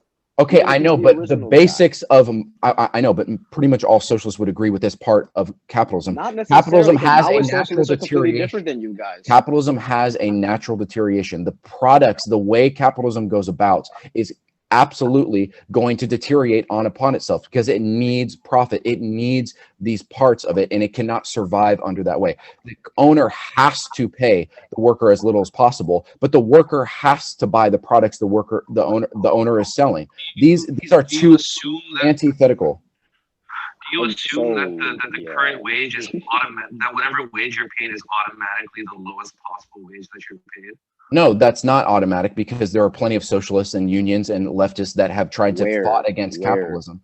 Because as I've heard you say, are you asking where are the leftists? Yeah, no. How could you have a socialist system within capitalism, as I've heard you say before? Because it's not the first time we're interacting. I'm saying that socialism is going against the idea of capitalism. So it's obviously if you have a socialist company or something like that, it's not going. What is a socialist company within capitalism if we're all within capitalism? I mean, that's exactly my point, is that you can't really have. So you can't have socialism. What argument you're making. You can't have my argument is that. Yeah, I don't know what that argument is. So there is no socialist company. The most successful companies. But a worker co-op still has to sell commodities, and they still have to base on profit. You could have you can democratize the workplace. That's one part of socialism. Insofar, I'm not saying that I'm trying to socialize the capitalist market. All I'm saying is that you can have democracy in the workplace under capitalism insofar as that worker democracy is brought about without violating the individual rights of people. And I'm saying capitalism violates the individual rights of people because they do not give them freedom. Here's the thing. Y'all are arguing past each other. Y'all fundamentally disagree on what rights are. And I would just have to say that if you have a democratized system under capitalism, you have to admit that the part of the private ownership of the means of production of capitalism is wrong. You are arguing against a fundamental point of capitalism in order to go around that part and say, okay, I don't like this part of capitalism. I would disagree with that. I say that you can have democratic actions of a company. Okay, I can't really hear you both at the same time. Sorry. Okay. You want to go, Jensen? Yeah, no, you can add on to this. But I mean, we've been talking about the ethics too, but when we talk about the market, we're avoiding all the economic problems associated with the idea of a socialist economy. Right? We've been talking about ethics this whole time, but we avoid things such as the coordination problem. We avoid things such as the calculation problem. We avoid things such as the incentive problem. Right? And those can be just, they don't have to even deal with ethics. Right? So there are ethical problems. There are also economic problems. You can go ahead, Pierce. So what I was going to say again is that here's the issue, is that we're fundamentally arguing past each other. We're not arguing with each other, because you have your socialist theory and your socialist ideas from Marx, and even Marx himself defines capitalism for socialist theorists. However, the way Marx defines capitalism is the way I would define capitalism, the same way. Okay, but see, and that's the problem, is that we fundamentally disagree on what capitalism is. I disagree with both of you on what socialism is, and we all disagree on what individual rights are. So we're arguing past each other with all of this. So at the very least, can we try to agree on some definitions here? Because I think we're arguing not against each other, but past. And it's kind of unproductive. What would you define as socialism and capitalism?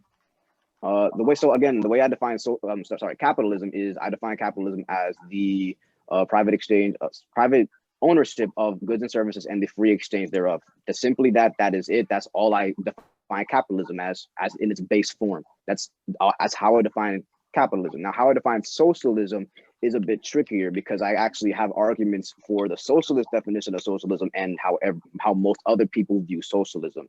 However, I think as for which one's more accurate, I think they actually can both in some ways exist. Because in my opinion, though, because I don't consider socialism, I consider it a failed ideology personally. So I define socialism as really, I mean, I kind of do think that it's the same way that Marx would define it, as in, kind of along the anarchist dichotomy of basically no control.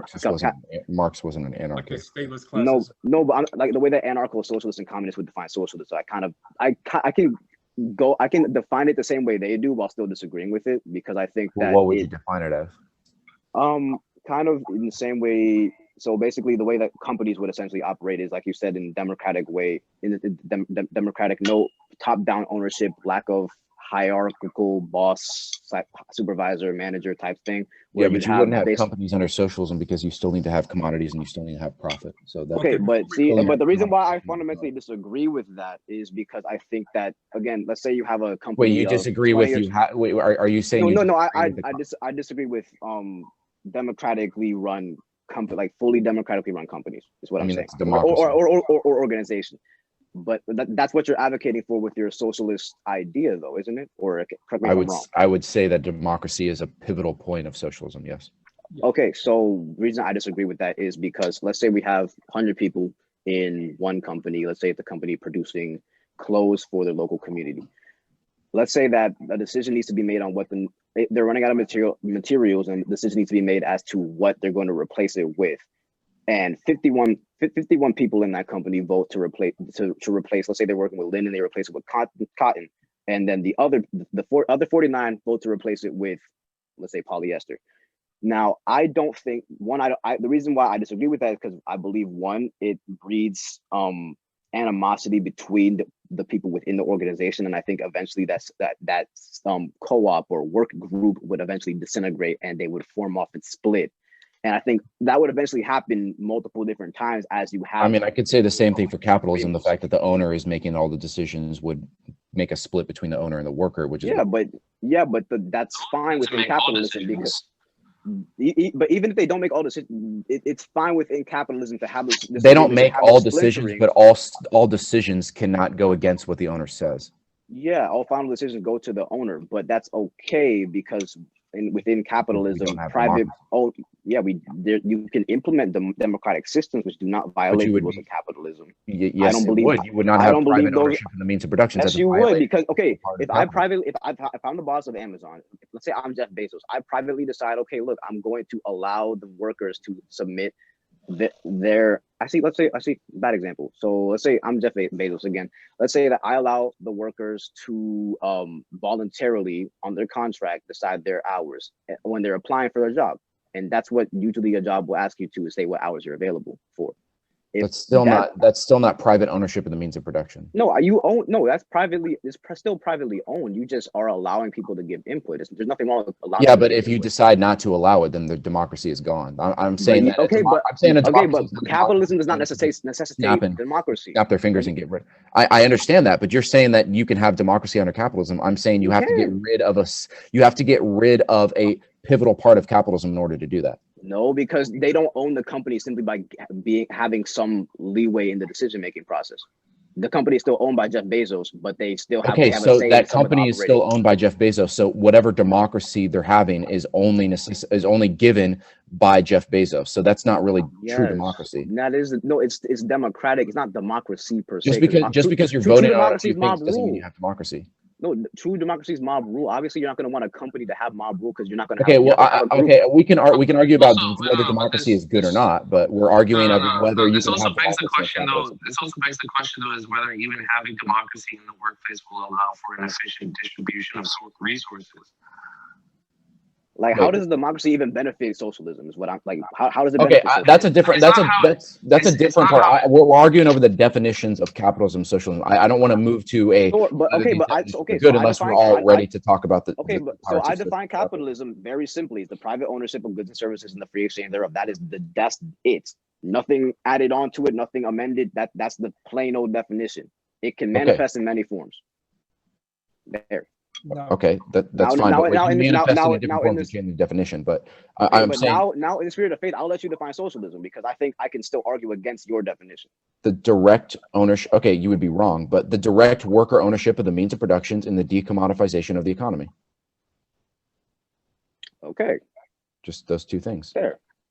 And I would say that direct ownership of the means of productions means you have democracy. Simply because somebody is allowing you to vote on something when they could just simply allow you not to vote on something, that's not democracy.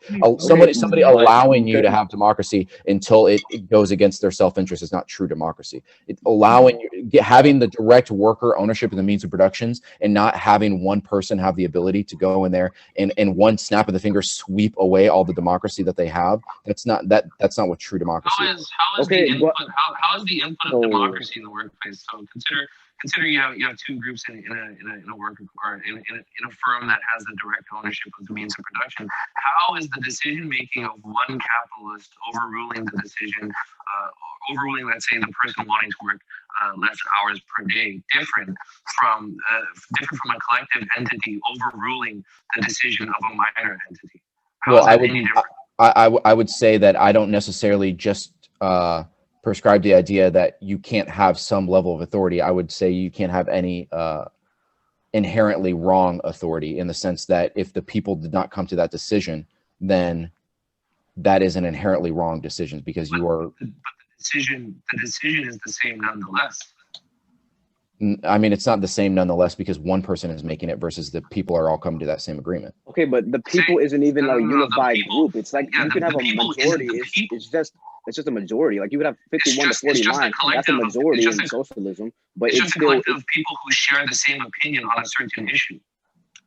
Right, but you're also saying in capitalism this decision would happen at the same. I would prefer that everyone come. I prefer that a majority come to that decision than one person come to that decision.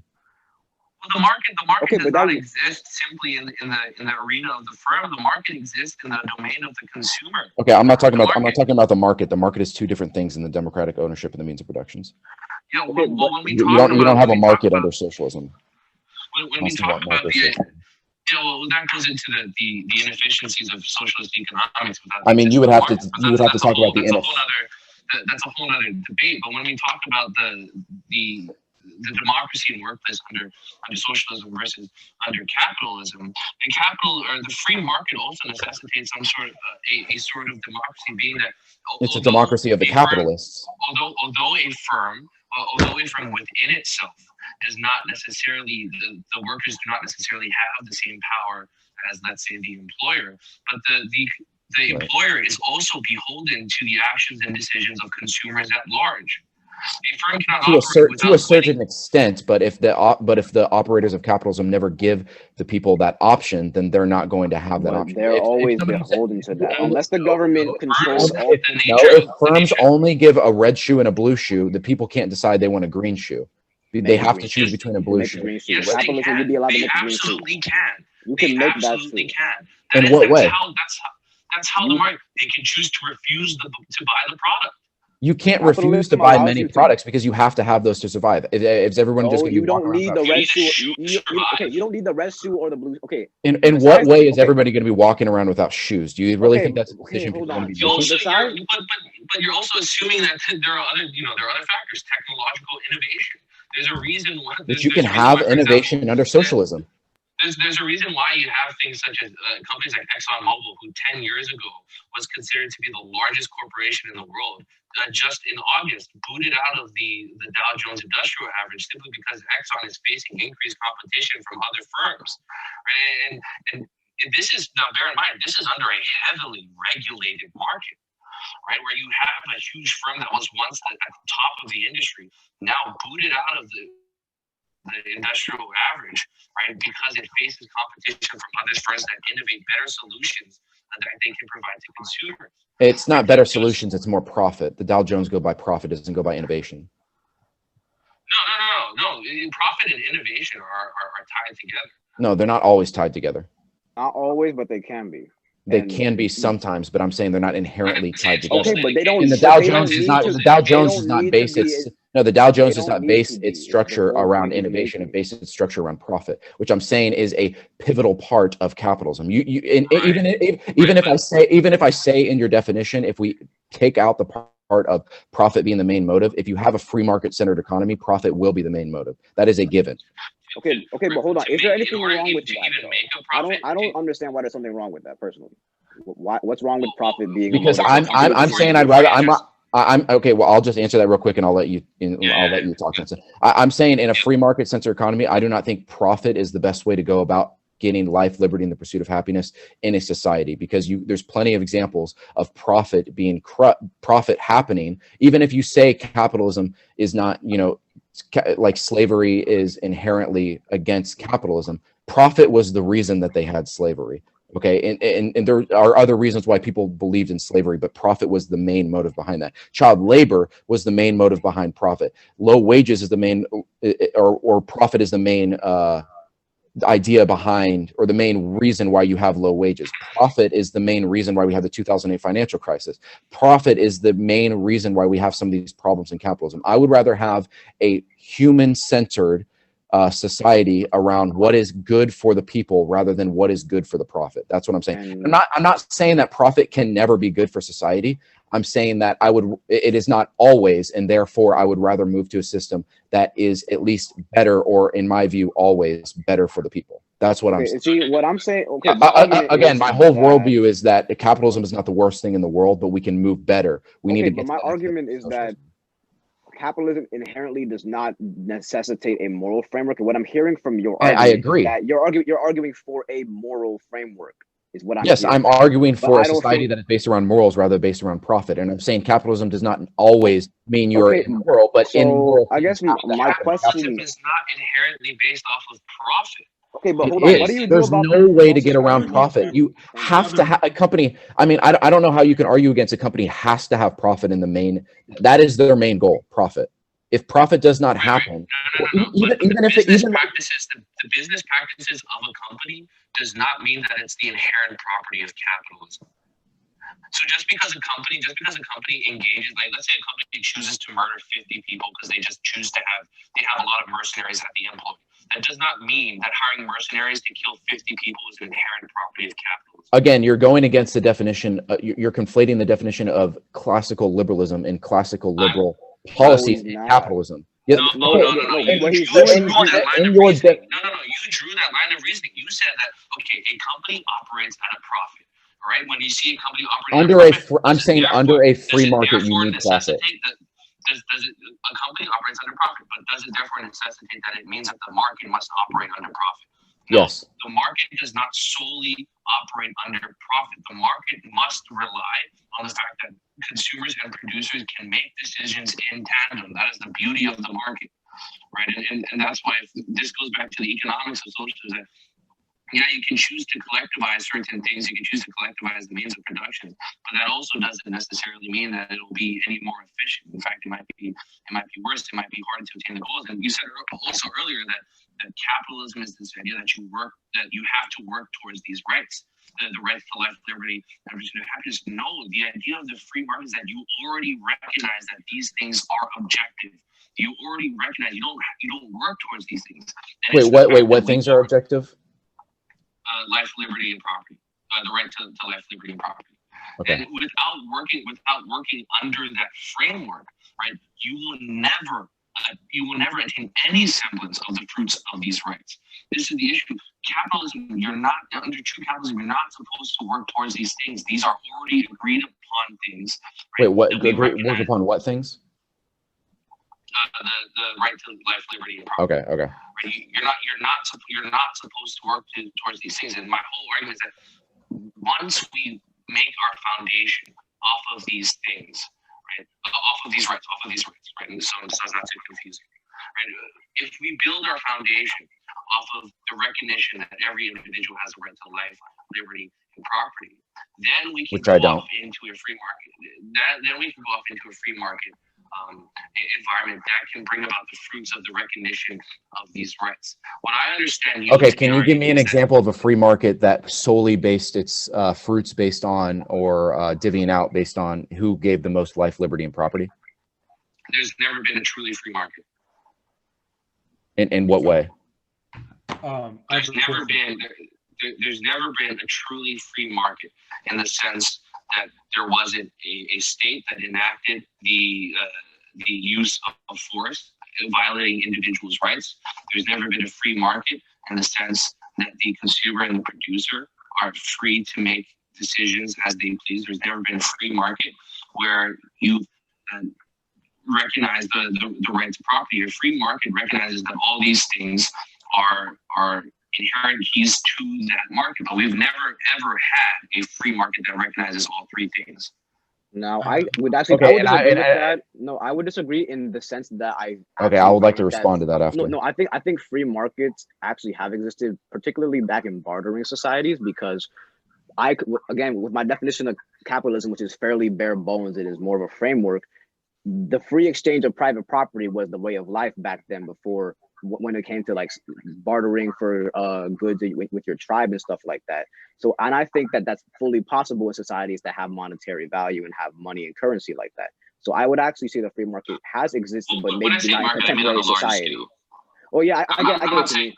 So yeah, I would say in contemporary society, it probably hasn't existed, and I probably would agree with that. And I would say the reason that you have not seen a market that is based solely on what you said, life and liberty, and I would say I don't really prescribe to the property part, but the reason that you have not had a free market under capitalism that has truly to sustain those is because profit, again, turns into the main motive every single time you have a, whatever you would call it. If you don't want to call it free market, I would still call it a free market. The market is being traded, and you decide, you trade commodities. That's what a free market is. I mean, I understand that you have like a weird, like a kind of classical liberal version of the free market, conflating like the philosophical ideas with the economic ideas, but the economic ideas cannot exist without the philosophical foundations. And I'm saying the economic ideas are the. I'm saying the economic theories and economic ideas is what's getting in the way. I'm saying the economic ideas are the things that are getting in the way of the physical. You can't separate the two. Separate what? Economic theory necessarily exists under the foundations of the philosophy that backs it. I agree. That's my entire point of socialism. I'm saying capitalism asks for these things, and the way that it goes about it can never, like you said, can never achieve these philosophical goals that it sets out to do. You have to have socialism to set out to truly achieve these set out goals, because at the end of the day, people are just going to go on what the profit margin that they want. A company cannot survive going around giving out life and liberty to people. They can only survive going on profit, and that is what companies capitalism don't is. distribute rights. Companies don't distribute rights. That's not what Companies rights distribute are. I'm saying they're commodities. take away rights. I'm saying No, they don't have to. They can, but they don't necessarily they absolutely take away rights. If you have a right How? to you have a right to the ownership of the productions that you create. You have a right to democracy. But you have a right to your own labor. You have control over your body. You don't gets have to in the work way for of that. No one forces you to work for a particular company. You But can somebody in a capitalist society, they force you to work in capitalism. There's no way around that. That's not true. You can very well work In on what? your own. Many people do that today. Many people are their own. In what way would a capitalist society? This same line of reasoning according to coercion applies to all sorts of things that we can't necessarily blame. Time coerces us because if we don't act, we lose to. Which is why I'm saying we should have life, liberty, and pursuit of happiness to the best of our ability. I'm not saying we should break the laws of physics. I'm saying that human society should be structured around trying to get life, liberty, and pursuit of happiness to the best of its ability. I'm not saying social. I think our fundamental disagreement, though, is on what life, liberty, pursuit of happiness for whom? Because what we're arguing for is for the individual, for everyone. Okay, but no. For everyone and the individual are two different things, because the everyone implies the whole entire society as a whole. The individual implies just that. For as many people as possible. No, again, I don't believe that it's anyone else's job to pursue life, liberty, pursuit of happinance for anyone. I'm not saying it's anyone else's job. I'm saying you should set up the structure of the society in a way that I don't think that's necessarily true either. Okay, I didn't even finish. I'm saying you should set up a structural society based around trying to get as many people to achieve life, liberty, and the pursuit of happiness in the best way possible. And I'm saying capitalism can never achieve that, because profit and free market and private ownerships in the means of productions get in the way of those values. That's what I'm saying. But that's not the goal of capitalism, and I don't think that's the intention of what individual rights are supposed to be. I think that the society protecting individual rights is allowing the individual to pursue their own destiny, essentially. Okay, and I agree, but you cannot pursue your own destiny under capitalism, because you can. Everybody does. You have to. No, that's absolutely not true. Everyone does not decide their own. Everyone who's a productive. I guarantee you, if you go ask the random accountant who's been working 8 hours a day and hates their fucking life because they have to. If they're not setting goals, I guarantee. Wait, dude. I guarantee those people would not be doing that thing if we did not live under capitalism. No, they wouldn't be.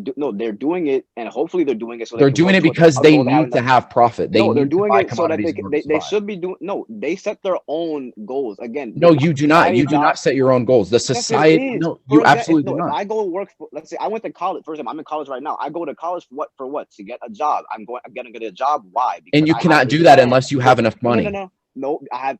That is true, but because I have. Which is what I'm saying. You need profit. That's the profit part. I'm taking the steps to get there. You cannot take the steps without money. To get themselves there. Simply having money is not the same as having profit. Those are two different things. That's not the same thing. No, you need. Okay, under a capitalist monetary society, profit and money are not the same exact thing. But you need to have money. You need to give profit to others. You don't need money to have capitalism. No, but having money. Whoa, wait, what?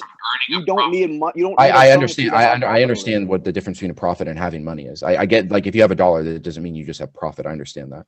If it made it sound like I conflated those things, I apologize. That's not what I meant. I'm saying in order. Go ahead, Pierce. So what I'm saying is the whole thing with the individual's rights and them determining their own destiny. Again, I believe that can be achieved within a capitalist system, because this within the free market is not supposed to be intruding on your own life, telling you what you cannot do. But I'm saying it does. If your own ideas do not produce some type of monetary value under capitalism, then you are not able to achieve the things that you want, because you have to have commodities to survive. But you have to market your ideas. If your idea is not marketable, well, hold on. That's what I'm saying. That's exactly. I absolutely agree. If your ideas are not marketable, then you're not going to be able to survive under the society. Under socialism, that would be completely opposite. Well, I have a question. But not every idea Dustin. Needs to be. Not every idea has the same merit, in my opinion. I don't think every single product has. Well, I mean, that's the individual. That's the individual. That's up to the individual's person. Of course, if they want to waste their time on their dream that isn't selling, then that's their own choice. They have that right to do that within capitalism. No, they don't have that right to do that under capitalism because they would die, which is the coercion part. Okay, so them choosing essentially death isn't a right to you? You don't think they're allowed to do that? They can't choose to pursue their dream if it harms their livelihood? Do you think people are choosing death in capitalism because they want to, or because they some people are willing to capital society? No, because again, you have to sacrifice some things within most society, within actually all societies for that matter. And I'm saying under capitalism, you have to sacrifice your personal rights and your personal. You're not sacrificing your right. Again, you're not sacrificing. You are sacrificing your right. Well, I would make the argument: who is truly passionate about accounting? I mean, where in a socialist society are you going to see people foaming at the mouth to do an accounting job that pays the same as something where you could stand on an aircraft carrier? What you feel passionate for. It's all about acting. So when we talk about humans acting, we're not applying any normative claims that okay, humans ought to act in this way. Humans ought to act to find their passion. No. Well, I'm not saying ought to act. I'm not saying society ought to. I'm saying they ought to be able to act. That's what we all right now. I'm addressing what the earlier statement was, but all we're simply saying is that the nature of a human is to act purposefully, and when they act purposefully, they have purposeful intent, and to achieve whatever ends they want, they will engage in certain means to get about that end. If you're an accountant, right, that doesn't necessarily mean that you want to be an accountant, but because you're an accountant, you engage in certain activities, you engage in certain purposes and certain practices to bring about that end of being an accountant. It doesn't. I agree, but under capitalism, that purpose is to provide someone else the private ownership of the productions that you are helping produce, provide them a profit. And I'm saying under socialism, I would prefer that people's purpose would be to provide themselves. They are the ones working. They're the ones producing the means. They're the ones creating the means of production. I'm saying I would rather have them use that in their own value rather than in someone else's value. So you're just paying accountants more. That's what it is. You're just paying accountants. Well, more. I mean, if you have market socialism, then sure, but that's not exactly what I would be advocating for. I wouldn't necessarily have accountants in the same way.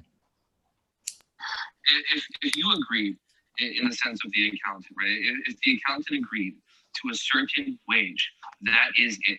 Okay, but no, they don't agree to that. You can't just go up and name your own price. No, you actually do when they apply to the company. You can name your price. Okay, but what if you can't name your own price under capitalism. Capitalism tells you you can negotiate. Yes, you can. You can negotiate your own price based on your work. No. You can negotiate a little bit. That you have very little force on your work. If you're not deemed worthy, then you don't get the job. The employer doesn't make the employer doesn't make arbitrary decisions when it comes to wages too. It's not like the employer can just pay. Yeah, they make wages based on how much profit that they can, how much profit they make. They make wages based on the value of the job.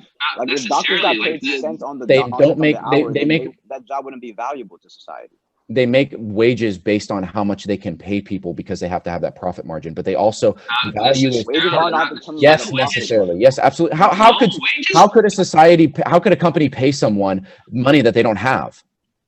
No. When we talk about the way wages are determined, first of all, wages are largely determined by the market and by the productivity that a person provides. I agree. I think that's wrong. That's the whole idea of this microeconomic concept known as marginal revenue product. It's the amount of it's the marginal product and the marginal productivity that you can provide on the margin to the employer.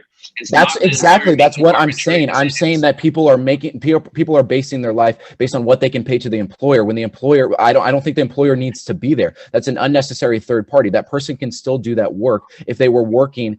If they had the ownership of the means of production. Okay, but they would be doing it under one decentralized entity, right? It comes back to what I said earlier, though. It's about you're giving up autonomy and potentially being your own boss for security. It's not just being your own boss. Under socialism, not everyone is their own boss. I understand that, but I'm saying the only way socialism can operate because it would disintegrate itself based on disagreements of what is valuable. Okay, under socialism, not every single person has veto power, and not every single you're not going like every single decision under socialism is not okay. All the millions of people under socialism, everybody raise your hand. Like that's not how decisions are made. I'm saying it's democratic. First of all, you have decentralized parts of socialism.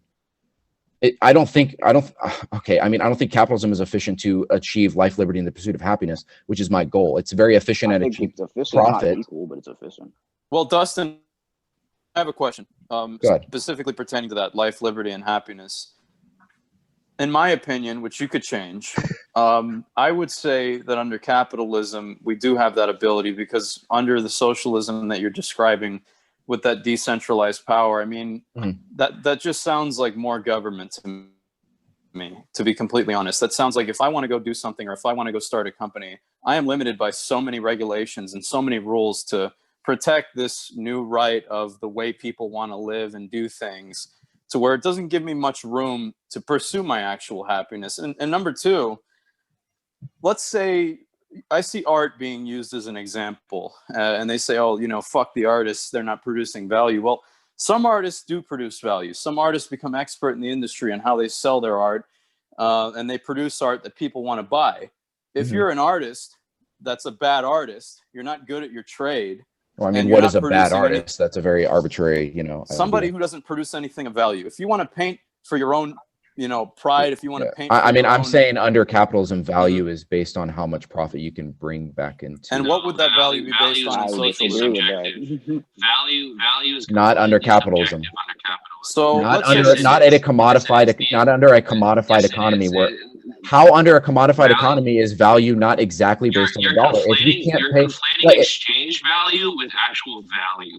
And I understand, but I'm saying exchange value is the only thing that matters under a capitalist economy. That's not true, because again, if you I agree. Let's go back to wages. You can't pay someone fast wages for a valuable job. They're going to inherit. Okay, I can't. If you have a person who's been in the desert versus a person who lives in Colorado Springs, right? There's a difference in the value that they will attribute towards a bottle of water, and I can guarantee you that the person who's been living under a desert for 5 years versus the person who lives in Colorado for 5 years. I'm not arguing under the philosophical boundaries of what is value. I'm saying under capitalism, under a commodified economy where things you need to survive, you have to buy with money. You need to create a profit in order to survive. And I'm saying that under the other value that you. Okay, I agree that. I agree, and Karl Marx would agree as well. And he's saying under socialism, the true nature of what is value is not valued under capitalism. That's what he's trying to say, and that's what I'm trying to say. I absolutely do. Yes. So what is the new value under socialism, though? How do you produce value and transfer it to other people for things that you want? Well, I mean, under socialism, I feel like we have the whole point of going to capitalism to the point to where we have enough is that things are inherently provided for people because it is based on the rights of life, liberty, and the pursuit of happiness. Yes, but what happens if those people aren't producing value to the society? For instance, you have 500 artists and 1,000 people who are taking on accounting jobs, and in their free time, they're doing whatever the hell they want. But these artists are refusing to take on any jobs that anyone doesn't want, but they're being provided for the community. So is that a valuable sub-community of people that you want to be supporting with the community's money when they're not producing any value? Well, I mean, the whole point of value is not based on a monetary. So what value are they producing by doing that? I mean, it's kind of arbitrary. I mean, it's the whole point of value is it just depends on the person, right? And so I haven't even answered. Let him answer I'm trying to figure out how they. I haven't even answered his question yet. Okay, I'm saying that even if you don't produce value to society, I don't think you should die. That's what I'm saying. And under socialism, so what happens if half of the country decides that they don't want to produce value to the society and they should? I mean, I don't think that's really a thing that would happen. Look at what's happening with welfare.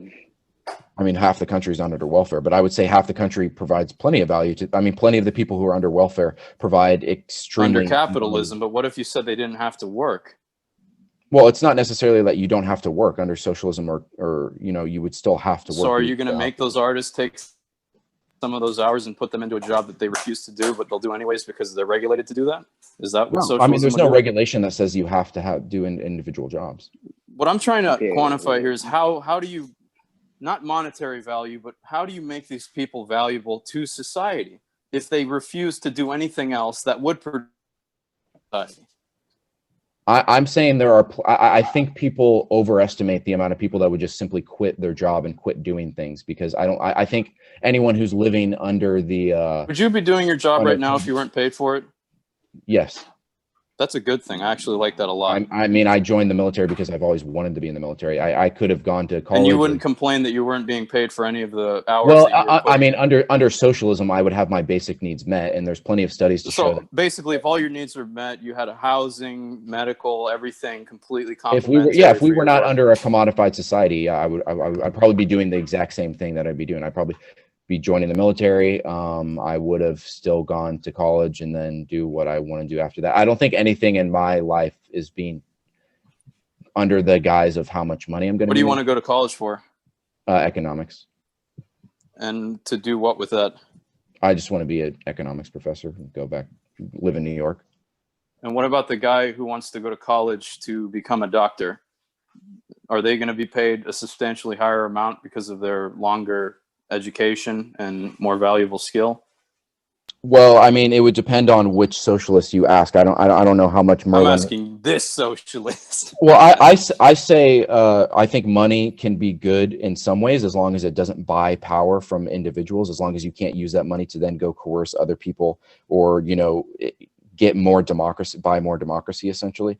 So I'm fine with the idea of someone who is a doctor getting more money because I think as long as they don't form a collective of doctors to oppress the rest of the medical community. Right. And I think the way in a socialist society you should, the way socialist society work is how much value you bring into society is how much value you get out. And obviously there's different ways that you determine that. The labor theory of value goes into how much labor somebody gets. And so one of the reasons, a labor theory of value would theorize that one of the reasons that doctors get paid so much is that you have to pay for back pay 8 years of their labor of trying to learn their skill, and then the 4 years of residency and whatever else they have.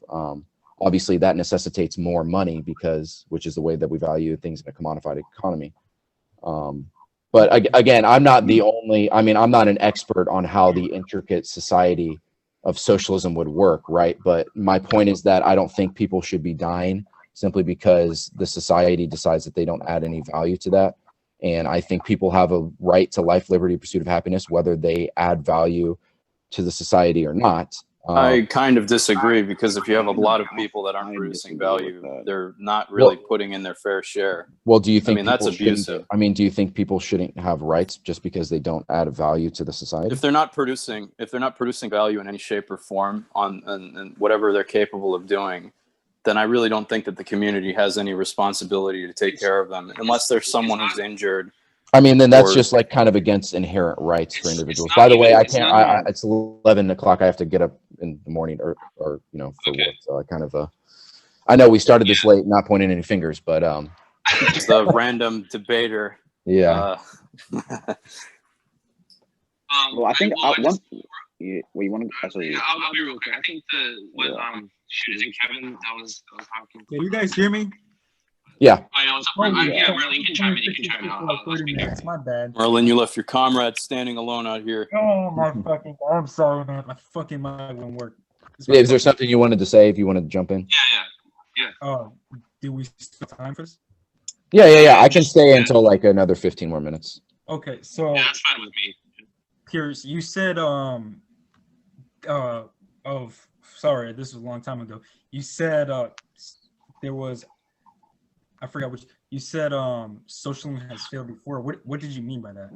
Well, kind of like how I guess you guys recognize that the majority of people have a very bad view of socialism, and I think that is because most people see the regimes that have arisen in the 20th century and have some of them which have carried on into the 21st century, such as the USSR, which ended in the 90s, and the CCP, which exists to this day. To a lesser extent, the North Korean regime. Those countries, by the majority of people, actually, and Cuba too, are viewed as socialists. And I actually do think that they have they've had several aspects of socialism, and many of their leaders were avowed socialists. Now, Mao specifically was a different type of socialist than Marx, but he was still a communist, still a socialist at the end of the day.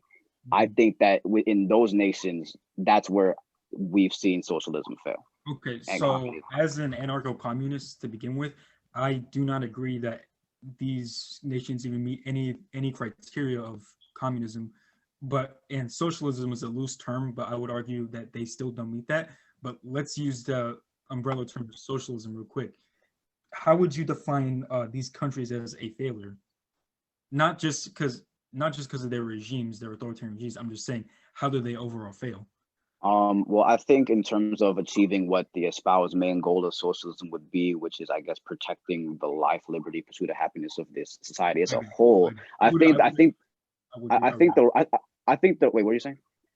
Oh yeah, I do agree with what you were saying. Okay, so I think that in terms of protecting those things, I believe that they failed in terms of the apparent rampant poverty that's resulted in many of these nations. When you look at the USSR, when you look at CCP, well, CCP is a little different though, because they're communist, but they're also command economies. So there are some, because I used to be a Marxist-Leninist. I used to be a hardcore believer that the USSR, Cuba, China were all communists. But to say that they did not raise the standards of living as well as the life pursuit and the life, liberty, and the pursuit of happiness for their citizens is you can kind of argue on that, considering the fact where they were before that. I mean, Tsarist Russia, Fidel's Cuban dictatorship, warlord era China, colonial Korea, etc., and as well as fascist Eastern Europe. I can understand what you're saying with that, but I also would disagree that, because obviously over history, those countries, they've been tracking in terms of quality of life. Quality of life has gone up as history has gone on. I wouldn't attribute those quality of life changes to socialism, honestly. And I also would think that the other aspects of quality of life, such as lack of freedom of the press, lack of freedom of speech against the government specifically, and also lack of even entry into some of these countries where you're not allowed to leave, or you're not allowed access to the outside. I think that those type of things, which you see in a lot of those regimes, which were started by either Maoist communists or Marxist communists, I think that that's what I disagree with, and that's what I consider a failure. I do kind of agree with you at the same time, because I am an anarcho-communist. I believe that these countries did fail because they were authoritarian. They did have governments, and they did have secret police that monitored their own citizens. So I do get what you're saying, but at the same time, I wouldn't say entirely that they are economic as well as social failures.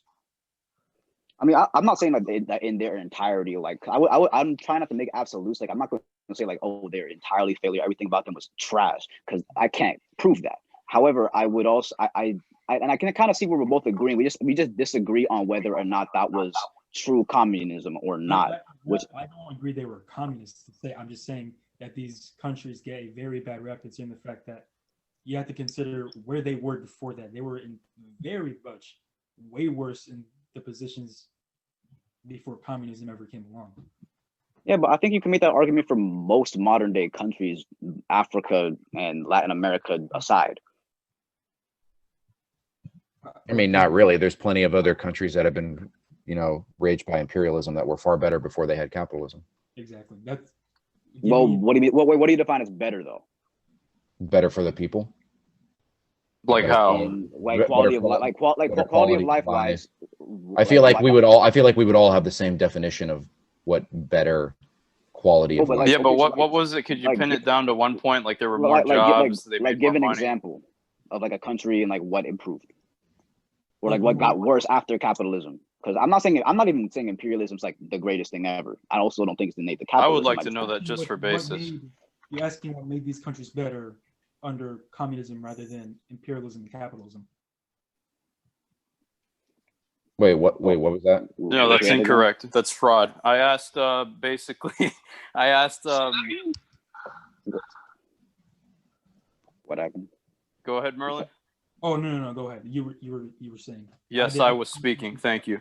I believe what we were trying to figure out from Dustin specifically was what was the point that he identified in one of the countries where they went worse under capitalism. He says that they were doing better. We want to know what he identifies as being better to a specific level, like they had more jobs, or they had more, you know. I mean, I would say industrial India before they had the reign of the British capital rule, and you know they got essentially deindustrialized, and they had trillions of dollars worth of profit removed from them because the British government needed that money to survive. What was their government before that happened?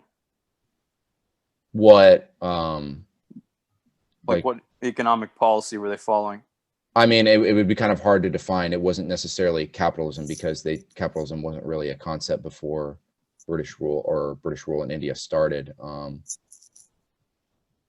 I mean, I don't really know if they could fit into what they definitely wouldn't be socialist or. Yeah, I wouldn't call them socialist at all.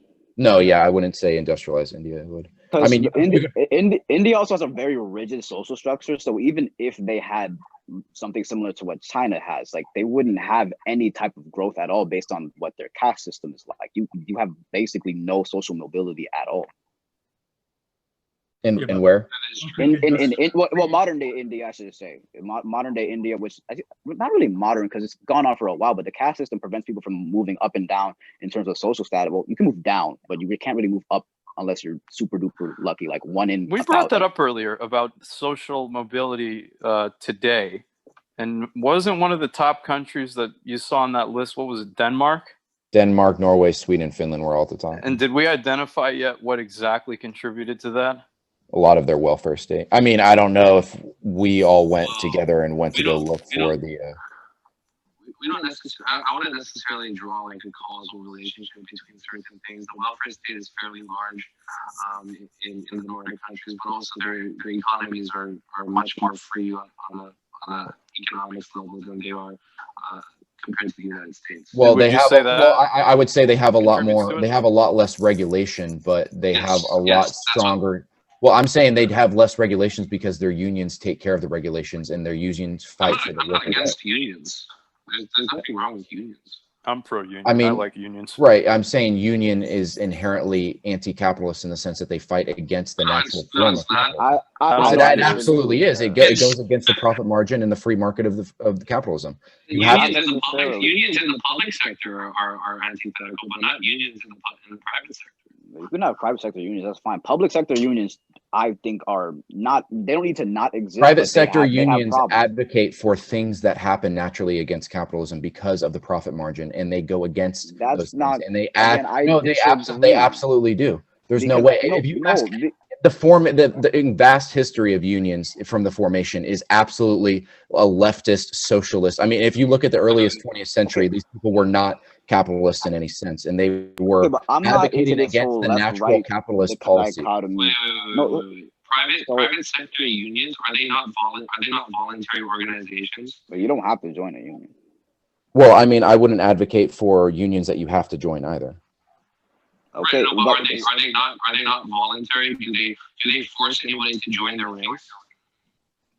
I mean, no, not they all give of them. Incentives. They don't force people. They just give incentives. I haven't joined a union. Getting paid more. That's what usually happens nowadays. I'm not pointing to unions nowadays as an example of what we should have. I would be pointing to unions in the early 20th century when they were a foreground of socialist leftist views. And some would say they were more necessary back then due to the working conditions. Well, I mean, I would say they're still necessary at all times, but specifically in these Nordic countries, the unions are incredibly strong. And the reasons that they don't have the regulations is not that they have a freer market, but that these unions fight against them in the sense that they advocate for workers' rights. So they don't need, like many of these places don't have minimum wages because the unions fight for higher wages than a minimum wage could ever bring. And so the regulations are pointless because the unions fight for them themselves, which the unions in the United States have been destroyed and crushed by the capitalist state. I would argue, though, that and going back to what you said about the welfare state, though, I'd actually would argue that's a result of their increased growth as what they are, which is they were made. Well, I mean, these Nordic countries also. I mean, I understand that they have capitalism, but they also have They also have a lot of these welfare states under capitalism. I know, but I would say but they also have that because they engage in a lot of imperialism. Not to mention that they also have I don't think the the Nordic states aren't really known for their imperialism. That's more I Western mean, Europe. they engage in imperialism in the same way the United States does. They engage. I would disagree. In imperialism in the same way. I mean, Wait, how would you disagree with that?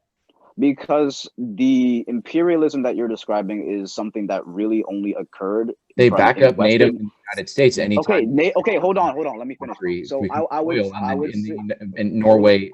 I would say the imperialism they provide troops, they provide missiles, they provide. Hold on, Dustin. United, Let him. I want to hear what he's got to say. The imperialism that you're describing from the United States during, I guess, what is the 20th century? Yeah, that's about right. So I would say that type of imperialism was really only a feature of the United States and China, arguably Russia, and then the Western European states. The Nordic states weren't really known for going out and conquering people.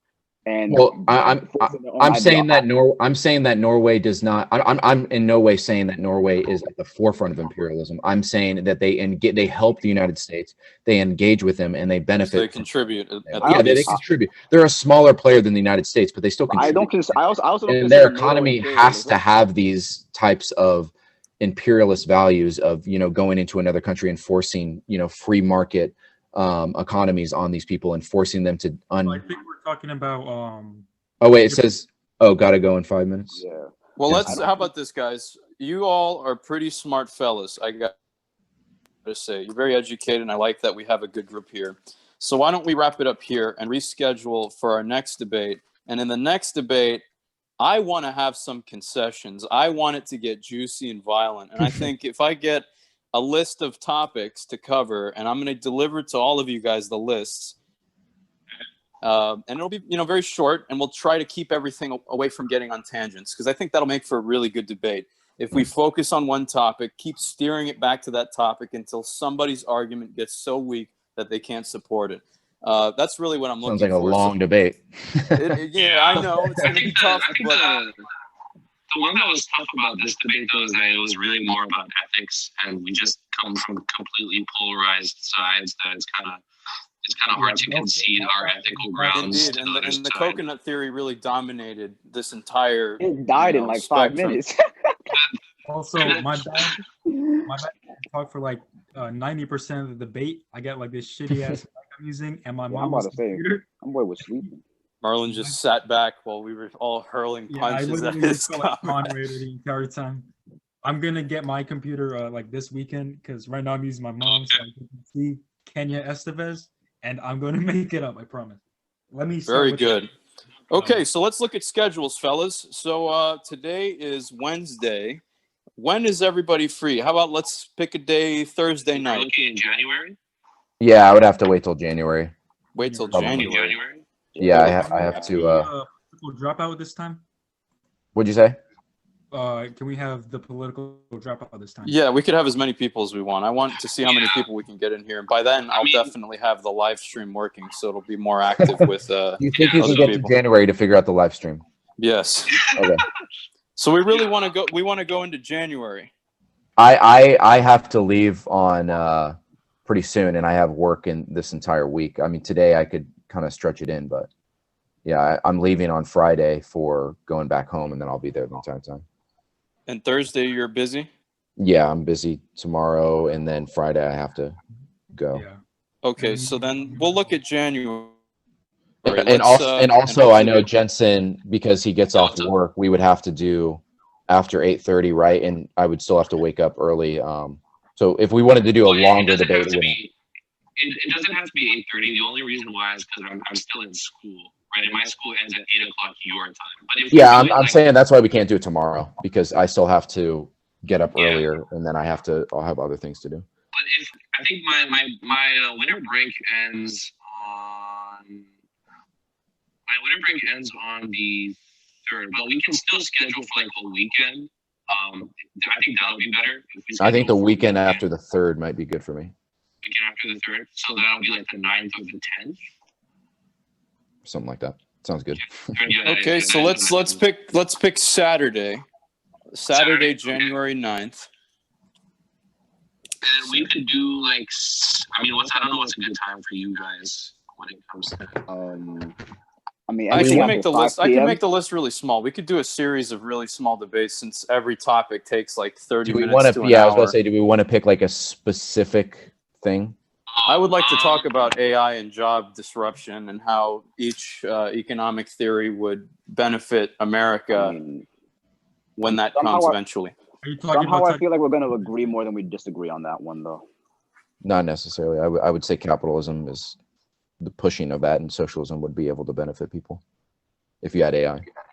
If you had a society that took care of its people, it doesn't matter if some of those jobs that I'm fine with getting rid of jobs that nobody wants to do, you know, but if I mean, Loki, AI more. would benefit socialism more than it benefit capitalism, honestly. right, I know, I agree. So I'm pretty sure we would agree on that subject more than we would disagree. So, do you guys just not want to cover that topic, or do you think Hey, that we can capitalism talk has? about it. Perhaps something a bit more controversial. It doesn't even have to be like focused on econ. It can be, Justin, bring that ethno-state guy. No, Oh. no. We're not doing Actually, no.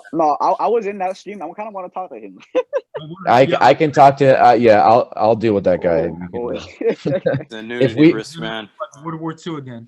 He will. When you open up the video, you do not want to see what he's got to show.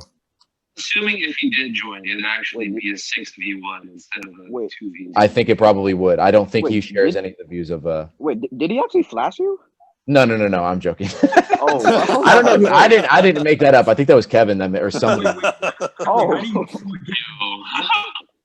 about to say that's crazy. Yeah, but I mean, if we want to have like a really quick like closing statement, I could have. I mean, I could just say. Yeah, sure. And then we can call it a wrap because I really gotta go piss. Yeah, me too. Yeah, I mean, I would just say the main point of socialism is not that it advocates for necessarily different ethics in the same way, but that it advocates for life, liberty, and the pursuit of happiness. And the only way to do that is to get rid of the commoditization of the economy and to get rid of profit as being the main motive, because there's so many things that happen in our society, imperialism being one of them, the suppression of worker rights being another, that profit takes over in that society. And Jensen, I would like to hear, I wanted to ask you, but we kind of ended it a little bit later, just what your definition of what you would, if you were talking about a free market, what you would look for. Because I've heard people talk about, you know, free market, but I haven't really got a Totally. good way of And it. I think I alluded to it many times when we weren't really able to flesh out the points a bit. So I guess to clarify, right, when we talk about the free market as I defined it, right, it would be not only an economic system but also a social and political system that incorporates the idea of respecting and acknowledging individual rights. And we don't have to debate this now, right? But this is how I come about the free market. And it's that I believe in individual rights and the rights of life, liberty, and property, and the pursuit of happiness is debatable. And I contend that any violation or threat of these rights amounts to force, and the use or threat of force in any circumstance, other than one where the use of force is used to prevent the application of force against another, is immoral. Right? And then when we consider the free market is the embodiment of this respect for individual rights. The free market is basically the apparatus that operates under this moral framework. And that's what I mean, we can go into like the economics, like, yeah, of course, it would be the private ownership of the means of production. But there's a reason why I rejected that point of view, simply because I just consider it to be a bit myopic. I have a broader view of econ. If you couldn't tell throughout the debate, I know you and I disagreed a lot on what it meant to be capitalist, what it meant to be free market.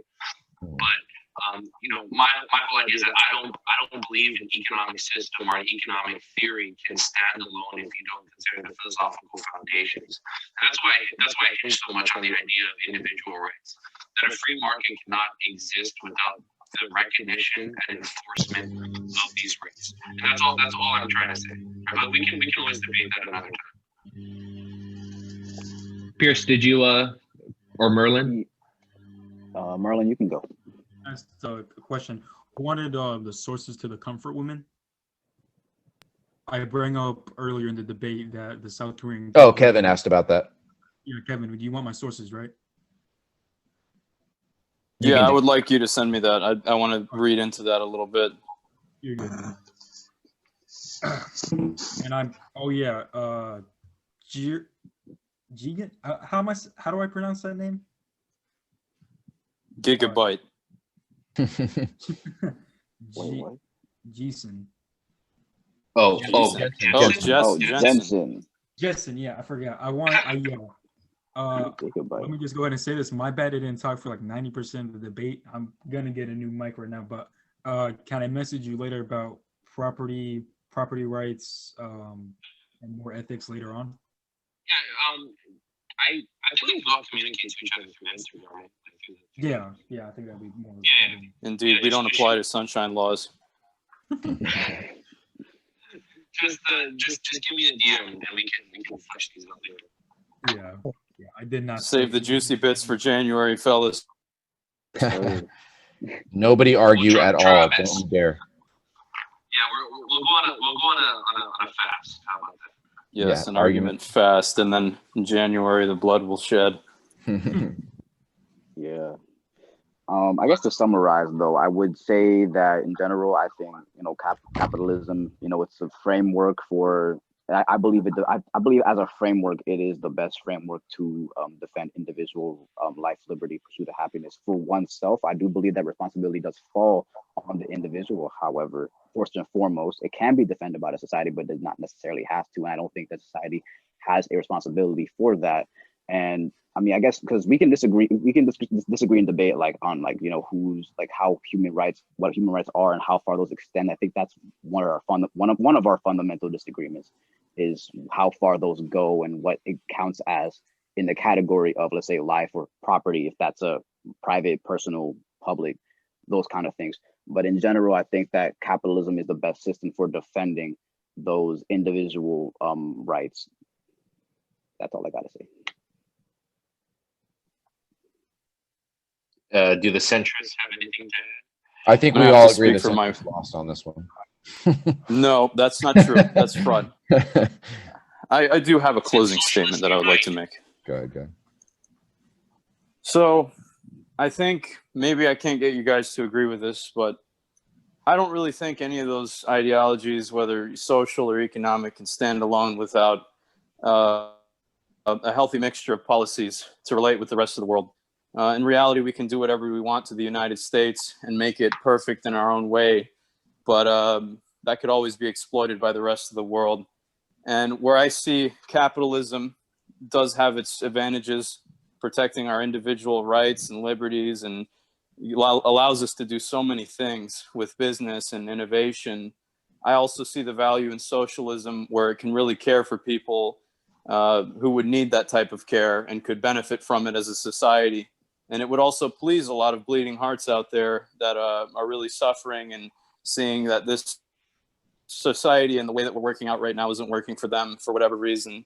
So next time we do talk, fellas, I will have that list, and it will be a short list, and you guys will, verbally fight to the death over who's going to concede, and hopefully we get a solution to some of the problems that I'll bring up. And I really do want to bring up AI in that discussion. And I don't know if socialism is really going to be the hardcore solution to that, but if it is, we can at least agree on that when that debate comes, Dustin. And but I'll also key in some other things that may be capitalism will do better for, but we'll figure that out together.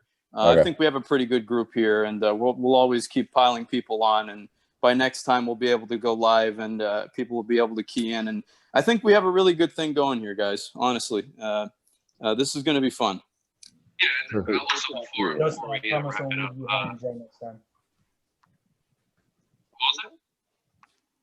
up, He's speaking in the devil's tune. Wait, what? Actually, wait. One quick question though. So, would you say that is the debate on the AI question? Is it about which system would benefit more from AI, or which system? It's more. I don't want to ask AI. You guys. I think how would society be benefited best with knowing that AI is inevitable?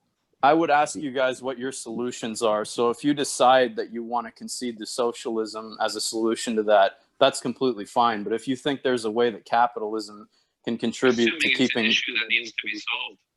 Well, I think that socialism. I think it is. I think it seeks to benefit from AI, though I don't think it's the only system that would benefit from AI. Although, Right, and that's a solution I would leave to you to identify, and I would stand although behind that. I don't if I know believed that was possible. because capitalism would create AI potentially.